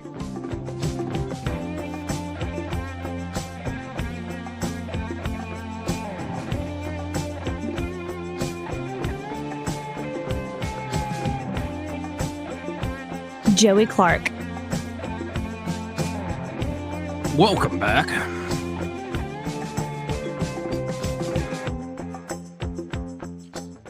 Yeah, I found a clip. It's a little too long, a little too pretentious and academic for me to play, like 3.5 minutes long. But here's the basic heart of it. Okay. And I would suggest this to anybody if you are a little nervous about the AI world or just about the technical world taking over, how you don't have to keep anything in mind. It's just there at a click of a finger or the tap of a phone, tap of a screen. Soon it might be you just got to think it, and the reference will be right there before you. But there's a guy named George Steiner. It's a speech he gave years ago, and he's talking about how, back in grade school, like they would used to make you memorize things. Yes. By heart. Hated that. Right. And I think most people hated that. And I think most people now rely on like how much have you actually committed to memory these days. I can't remember phone numbers like your number. Right. Most people's phone numbers now. I still remember my first one, I think, but that's about it. 322-0662. Well, that's that one now. But like, let's say my home phone number where I grew up in Highland Gardens. I remember mine. Remember that. But most other ones, no. You remember, do you think you memorize things, know them by heart? Typically only poetry and clips from stuff, but there's things I can't help but remember, like my wife's phone number, social security number, and for some reason the license plate of a car that tried to run me and a group of foreigners off the road when we were in China for being white. NY771. I don't know why I know that. It just I'll send stuck that to a friend of there. mine. But I was saying, this George Steiner guy, long speech. He's talking about kids are taught to memorize the Iliad, memorize Shakespeare, multiplication tables, memorize the Bible, memorize the beginning of the Constitution of the United States or the Declaration of Independence. But he kind of ends with this flourish. And I think, especially in a world where more and more can be relied upon outside of you, that if you are genuinely worried about this technological world that's being birthed before us, I would remember these lines. What you have by heart, the bastards cannot touch. They cannot take it from you. What you don't know by heart, you really haven't loved deeply enough. Anyway, moving on to another story. Saw this earlier today, and also Mark Cumbie, who's going to be stopping by Yeah. before too long, right? Yeah, he's I think he's out there in the lobby now. Yeah. Yeah, he sent this to me as well, and it got my attention. The headline definitely catches your attention, but I'll just read the story. This is from that rag, the Daily Mail. A South Carolina city. Can I read it like Lindsey Graham because it's South Carolina? A South Carolina city has been left rattled after a radioactive wasp nest was discovered at a former nuclear weapons site, yet no trace of the actual wasps have been found. A new report from the U.S. Department of Energy released July 27th revealed that the nest was emitting radiation levels 10 times higher than what the federal regulations allow. Wait. So everybody's saying there's a whole like swarm of nuclear wasp on the, or maybe they're just dead. Yeah, that's what I don't like about all those older movies that really focus their premise on nuclearizing a person or an animal or a thing because they die. Like that's what happens. So like there's no mutated wasp out there like that fell into a vat of acid like a superhero movie. They're just dead. Right. The alarming find was made on July 3rd at the Savannah River site near Aiken, where employees were conducting routine checks stumbled upon the contaminated nest perched on a post near tanks storing liquid nuclear waste. Officials stressed there was no leak from the nearby waste tanks, saying they believe the nest became radioactive due to on-site legacy contamination. Legacy contamination refers to leftover radioactive residue from the site's bomb-making days during the Cold War. The wasp nest was sprayed to kill wasps, then bagged as radiological waste. The ground and surrounding area did not have any contamination. A DOE spokesperson told News Nation that if wasps had been present, they likely would have carried far less radiation than what was measured in the nest itself. However, the watchdog group Savannah Riverside Watch slammed the report as quote-unquote incomplete, saying it fails to explain the source of the contamination, how wasps were exposed, or if more radioactive nests may be hidden. Most of those are kind of self-answering questions. Tom Clements, executive director of the group, told AP, back to Lindsey Graham voice, "I'm as mad as a hornet that SRS didn't explain where the radioactive waste came from or if there's some kind of leak from the waste tanks that the public should be aware of." Anyway, great headline. Chaos erupts after radioactive wasp nest is discovered at former U.S. nuclear bomb factory. That's a hell of a headline. But then you read it and you're like, yeah, it's just a wasp nest on a nuclear waste tank. Right. Like, it's pretty common in the South. Kind of like the one that's by my back door. It's like, what do you think if you put like a dosimeter next to like a frog at that, what's that stupid place in Russia? Like, do you think you think they're not going to just start beeping off the rails? It's like if you go to a train station and it's made of marble, the same thing, a dosimeter will go off. Yeah. There's a lot of natural radiation around us. And in fact, that's the only thing that's the only way we're alive is that giant flaming hot ball of radiation in the sky. Yeah, right. Yeah, there's a lot of radiation around. Don't panic too much. I wonder if we got stung by one of those wasps. I'd be like Wasp Man. Yeah, see, that's the thing. That's what people think. You would probably like lose your hair and cough up blood. Honestly, when I was a kid, if we lived close enough to that and we saw that, yeah, our thinking would have been, dude, we're fixing to become superheroes. 100%. I would have let it sting me. I know, we would have caught one just to get stung. Is that a spider? Come here, buddy. Right. What's the fixed to be superheroes? Is it American Alpha? What's the one where the guy does get superpowers, but it's like Incredible Hulk? No, that's a wrestling group, American Alpha. Anyway, I'll figure it out later. Let's go to line one. You're on there. Who's this?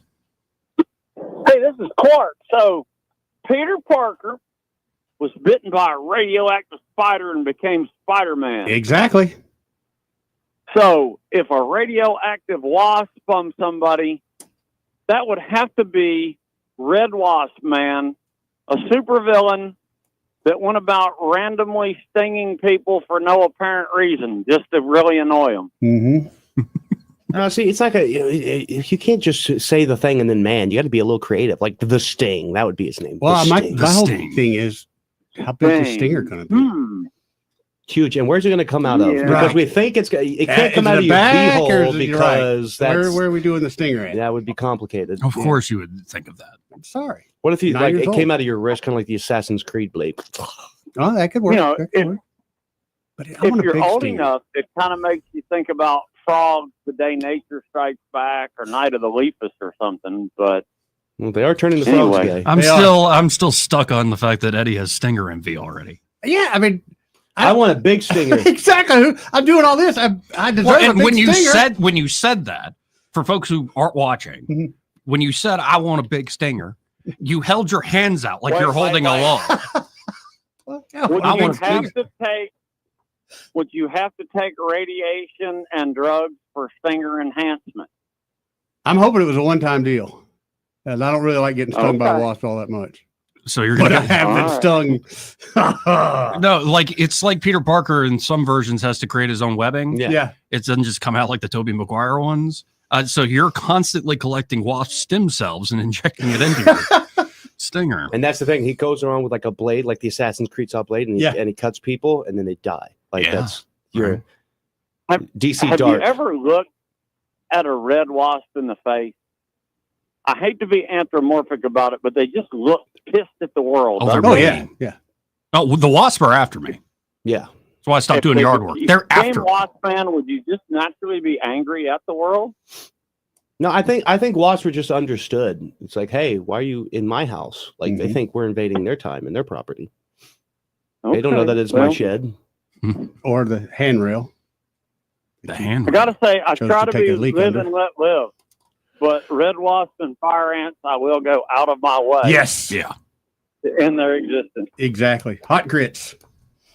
I used to Y'all when I was a keep kid, I'd doing take what you lighter do. fluid I'm and pour it on liking a red ant hill. Thanks, Clark. Thanks, Clark. Yeah, we do. We'd blow them up, and then they're just torturous. But the great thing about it was, like the next day, they just moved the mound. Yeah. So we got to play again. It just kept going. No, okay. The movie I was thinking of is called Chronicle. It's from 2012. Oh, I remember that. Yeah, and that's a great, like, it's not a explicit comic book superhero movie, but it's like a bunch of friends. Michael B. Jordan's in it, Dane DeHaan, and they discover some weird substance and all get telekinetic powers after discovering it. And it's like, what if you really did get superpowers just in a normal setting? And it's not like you're destined to be the next hero of mankind. You just have superpowers. Pretty cool movie. Like they just had a LSD trip. That's all. You could have that interpretation of the film. Yes. All right. You can have that interpretation. You never thought you had some superpower, then sobered up and went, oh, never mind. You never came up with an accent all of a sudden? I thought I could play the drums one time. Yeah. Then sobered up, and turns out no. Well, I thought that one lady had actually been satisfied. Let's go to line 2. You're on there. Who's this? Hey, this is Sam.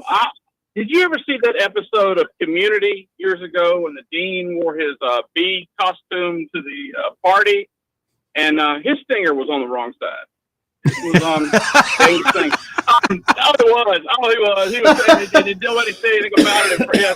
Anyway, hey guys, I was thinking about the wasp. Yeah. Listen, wasps. What do? They're always when their nest and whatnot, they make it out of chew and spit. Well, there you go. Paper, I see the the original wasp paper. fan. He's always got him. He's a dipper, man. Always got him some tobacco on him. Big old school thing, a pouch, red man, and he'd be like a They'd pick out here you go. Check it out. Wasp man, his spit would be like a 3D printer. He needs a spit gun. Bang. There you go. He's got it. Anyways, he's the handyman of spit. That's what I pictured right. just in. Joey, you inspired me, brother. I'm happy to do that any day. Yeah, I still got some words for Craig later. I heard that. But Yeah, anyways, it's thank almost y'all. over. It's almost the weekend. We'll forget. It's a weekend, Have baby. a good weekend. Nothing but the love of Jesus in my heart for you and all the creeps here in Montgomery. We're all radio family. All right. See you, Talk homeboy. to you later. Later. 2729228. Yeah, have you ever wanted a favorite superpower? Yeah, X-ray vision. X-ray vision. Yeah. Why? Duh. Boog? Because I was a young boy. Yeah. Yeah. I mean, I think it'd get old pretty quick. I'd like that opportunity. Or you would just be a connoisseur. That's what I'm thinking. I always wanted to teleport. Teleport? Yeah. That'd be cool too. Rob a few banks, live high on the hog. Yeah. What are they going to do? Come arrest you? Now I'm in Beijing. What are you going to do? That's pretty good. Well, I mean, of all the things Superman could do, I always really wanted to jump over tall buildings. Well, that's it. That's all I could do. See, I just want, like, pragmatically, like, I want to be able to live like a complete vagabond, unmolested by the world, which I guess you could do as Superman because you're just so strong you beat them up. But I'd rather go unseen. Like they come into the Federal Reserve and like, oh, there's 4 gold bars missing. What happened? I was there. Yeah, I'm trying to think through, like, say, the whole Marvel set of superhero. Like Batman. Shapeshifter. I'd love to be a shapeshifter. Like, or the Wonder Twins. The Wonder Twins? Wonder Twin. You don't remember Wonder Twins? It was a boy and a girl and Wonder Twin power, and they had the ring, and they would activate, and one would always become a really cool thing, and one would become like a bucket of water, or some stupid stuff like it. You don't remember Wonder Twins? You remember what we talked about, like keeping your personal fantasies to yourself? Wonder Twin powers, man. I can't believe you don't remember that. Yeah, I do remember it. I was just messing with you. They weren't the cutest ones, but they were. You remember the ambiguously gay duo? Yes, I do remember. That's one of my favorite cartoons. I don't know what. That's one of my faves, man. SNL cartoon? No. It's one of the worst, but it's hilarious. It's so stupid and hilarious. Anyway, hey, let's go to line 1. You're on there. Who's us? All right, this is Papa B. What up, Papa B? My superpower is every time I want to sound like a foreigner, it comes out sounding like an Eastern European. Doesn't matter. I mean, Pakistani, Japanese, whatever. My accent always sounds like from Eastern European. Could you give us an example? Yes, I want an example. No, I'm not even going to give you an example. Oh, come on. But how do I even know what you're talking about? My friends. No, that's not French. My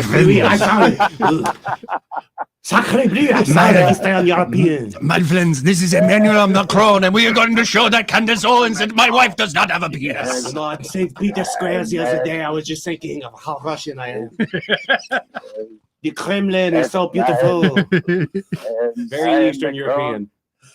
See what you started here? Feather in my cap and call it macaroni. Now that just sounded Punjabi. Ooh, brother. Ooh. No, I long for the return of the Soviet Union. I was going to tell you, Joey, I went by Dylan Ring.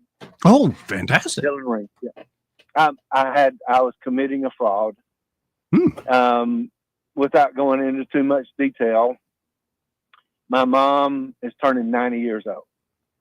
And so she has been pestering. I can talk to you about this, though. She doesn't listen to the show. But she has been pestering part of the family to get one of these silver spoons that were passed down. She's one of the descendants of the first families of Alabama. And I mean, she's just been obsessing over this. And so I found one of these silver spoons, just, a local shop helped me find one. It's not one of the ones that came down through the family. Mm-hmm. It's just one that looks like it. But it had to be doctored up. Okay. Mm-hmm. Get, like a patina on it. And, there was some writing on it that had to be replaced and stuff. And I'm telling you, Josh, he is like a genius. Yes, he is. I'm telling you, that spoon, it looks exactly like from, the family line. I've never seen anything like it. It was fantastic. And I just took it to him. I said, look, this is what I need to have done. And he was able to somehow do it. This guy's an artist. So I highly recommend certainly that if you need anything like that, yeah, he's great at it. And fantastic. By the way, you can send my check to P.O. Box 1 in Wichita. Well, I appreciate you telling the audience that, because it is true. The guy, it's very cool. Like, if I've been able to go back to the shop where all that work gets done, he's an artist, but he's also a little bit of a mad scientist. Like, the knowledge set to be able to do what he does is pretty incredible. Agreed. Just incredible, yeah. So anyway, that's all I had to tell you today. I appreciate y'all turning me on to that place. Pleasure. Thank God. This was a great call. Earlier we had another boomer breakout, and it was just driving me nuts, man. All right, guys. Well, talk to y'all later. All right, have a great weekend. 272-9228. Now, earlier you asked, what is this Valentine guy that Built for the Ladies looks like? Yeah. Let's see. I think this will show it. They ain't Asian. That right there. Yeah. Yeah. Yeah. Yeah. You don't think much of it? It looks animated Joey Clark. Yeah, that's what I said. The bro stole my look. I mean, Now I I thought never you was wear trying to put that out there. I never wear a dark suit like that. But there's an idea now. yeah, I could get the dark suit with the even darker black shirt. And, Makes you more mysterious.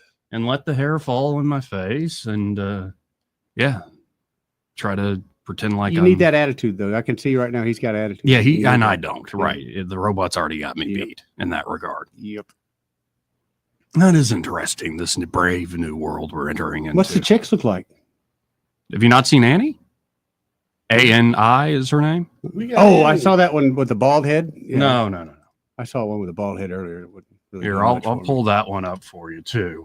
This one is more like, hey, gentlemen on the stream, don't give in to it. Really? Don't give in, gentlemen. Don't give in. Let's see right here. Let's open it in a new big tab.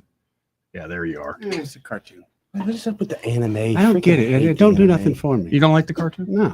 It makes me, it honestly gives me the creepies. Yeah, Pamela is pretty grossed out by it. And then because it'll flirt with you and stuff. But then she came around. She's like, I really like her dress. I mean, I can appreciate that, but on a person. So you're just the little companion bot helpers, like, freaks you out? Yeah, I'm not down with that. Come on, you don't want to talk to her? No. Not at all? Not at all. Why? Weird. I'd rather talk to real people. Okay. I don't like real people. Were you going to get sucked in? No, Well, I mean, if you're not going to get sucked in, what hurts? Well, you should. I'll pull it up on my phone now, and you can talk to her. If she want to buy a house, other than that, I got nothing to talk to her about. She might buy a house. I got a feeling her credit's no good. She might say whatever you need her to say. Exactly. Yeah. Exactly. Yeah, that aspect of what Elon and team are doing, I just don't like know that- what to make of that. The anime part of it. Yeah. Not a. Well, I got It's Troy kinda- Carrico. He's all about the anime now. But it's kind of creepy. I mean, it's like. Yes, it is. Okay, good. Yeah. All right. It is. All right. Like, I feel no, better. You should see it like on the phone talking to you. It's very creepy. Well, just the whole image of it. It's supposed to be someone that's seductive, but she also looks very childlike and just, I don't know. I don't feel comfortable with that. Good. You've passed the test. Thank you. I don't know if the rest of you did, but Eddie passed the test. He may not know whether he's coming or going, but whether you're going to work or coming home, Greg Budell is there. Mornings 6 till 9 and afternoons 3 till 6. Only on News Talk 93.1 FM WACV. Hi, I'm Brian McMahon with Turf Stalkers. Within a few months of advertising with Blue Water, our customer base doubled. If you're looking for similar results, we highly recommend advertising with Blue Water. Our advertisers are our biggest advocates. Call us to find out how radio can increase your bottom line. Blue Water Broadcasting. Local folks helping local business. Don't you love the feeling of coming home to a clean house? Let Southern Bell's cleaning service get your home in order. Families in the River region trust Southern Bell's because they know Callan and Jesse will show up on time and believe in cleaning the old-fashioned way. They bring all their own supplies and specialize in full-service, residential, commercial, vacant properties, and construction cleanup. Estimates are always free. Call Southern Bells today at 546-0715 or follow them on Facebook at Southern Bells Cleaning River Region. This hour of News and Views is brought to you by our good friends at Cole Plumbing, 279-8919. Cole Plumbing is number one in the number two business. You don't have to dig a hole. They have proprietary pipelining technology. Ask them about their tankless water heaters. Remember, when you have trouble with your bowl, call on Cole. Live local talk. The River Region's most trusted voice for news and opinion. News Talk 93.1 FM WACV.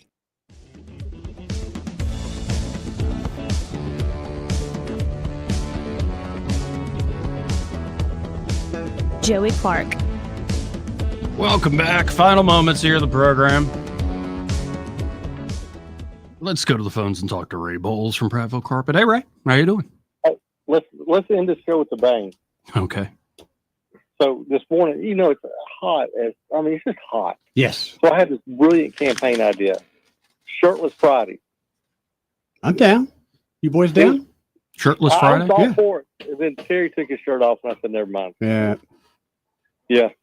Call it Yeah, moves. David was Moves trying Friday. to take his off quickly, but no. I'm wearing black shirt and long pants and sweating. Oh, I bet you are, dude. But we have to be thankful for the heat, or we'd be like California and we'd be full of nuts and fruits, right? We are. We have our fair share. Of course, if we do shirtless fright, we're going to have to immediately strike a pose or something. Oh, of course. Like that. And all You gotta day get long, the lighting I right. have to be sucked up like this the whole time. Yeah, it's stuck in our gut. That's right. Walking like with having to just keep it sucked in all day long. Yeah, we better not. Just How you doing? I'm doing black. good. Doing good. Hide all the wrinkles that shouldn't be there. And talk about wrinkles. If you let private carpet put your carpet in, there won't be any wrinkles in your carpet. That's another good segue. 2 days in a row. That is 2 days in a row, buddy. I mean, I'm just on a roll here, guys. So if y'all need a big roll of carpet, call me, 285-8117. Again, that number 285-8117. And when you call it 285-8117, be sure to tell them you heard Ray Bowles on the radio with Joey, Eddie, and Craig. He must be butter because he's on a roll. Hey, guys, y'all have a great weekend. You too, Ray. See you, brother. Did we learn anything today? We learned I'm a 3 ice cream sandwich kind of guy. And Yeah. possible and I was lactose pushing it. intolerance. Possible. Yeah, I had 2, and it's fine. If I would have had just one more bite, then I probably would have been asleep at this point. Oh, ice cream coma. So you're not shy about taking your shirt off? No, I don't give a crap. 50-something years old. Right. It is what it is. It is what it is. Right. I don't have pepperoni nipples, so I'm okay. Pepperoni nipples. Those are very uncomfortable to see in public. I have small ones. I do too. How do you know I'm talking about you? Oh no, I didn't know. Okay. I was just sharing. I have a small nipple. Okay. I just wanted you There's to know nothing. that. There's nothing like. Thank you. There's nothing for that'll asking. fill you with more sympathy than seeing a dude on the beach with weird nipples. Yep. Yeah. Because you're just like, there's literally nothing you can do. Nope. Right. There's nothing. Now, when Is now that, are those like 2 little Slim Jims sticking out? What is that? Well, sometimes it's just huge. or it's just like the Pancake wide, where like areola. they have Yeah. an areola the size of a flapjack. Right. He's It's got just like a uncomfortable. couple fried eggs on his chest. And you combine that with actual moves, and then it's just like you're like, do you need money? I'll cut you a check right here and now. No, but the self-conscious like body dysmorphia thing, one of the healthiest things is like see people who are like really, really fit who will do these like candid shots like right after they just like they ate or they're sitting on the couch and like they look like everybody else. But like it's all lighting and posing for the most part. But what's funny, even Craig, big bodybuilder guy, but he's mad at his body as I am about mine. And he More works so. No, it's true. incredibly on it. And No, there's no getting better. Like I'll look at pictures of myself, like, and I'll have in one picture it'll be like me at 300 pounds, Mhm. and then me with a legit 6-pack, and I'm like, man, I remember I felt fatter with the 6-pack than I did at 300 pounds, just because your standards change. right, big time. Yeah, it is really sad. Trust me. No, trust me. It's a mental illness, and I have it. Like I fully understand that. Yeah, I'm on the other way. I'm just, whatever. Of course, my summer was ruined because like my diet was very close to being over, and then I had my accident. And Yeah. How you doing, big guy? With that? doing all right. I'm feeling more like myself Good. these days. So that's How's our nice. scars? It's going to be cool. It's healing up. It's going to be disappointing. Actually, Yeah, but we need it's to healing do up some nicely. picking at that if we're going to get a good scar. I did pick at it, and my wife got mad at me. Yeah, that's what they do. Yeah. Did you take your own stitches out? Yeah, of course it is. Of course you She did, 'cause helped. you're a She man. helped, but I wish I had somebody to pick at me for picking at my scar. And on that, his scars are emotional, not Yeah. physical, though. oh yeah, I need a hug on that level. And on that note, happy hours next. Broadcasting from the Riverside Chevrolet Master Control Center, this is WACV Cusana, News Talk 93.1 FM. When it's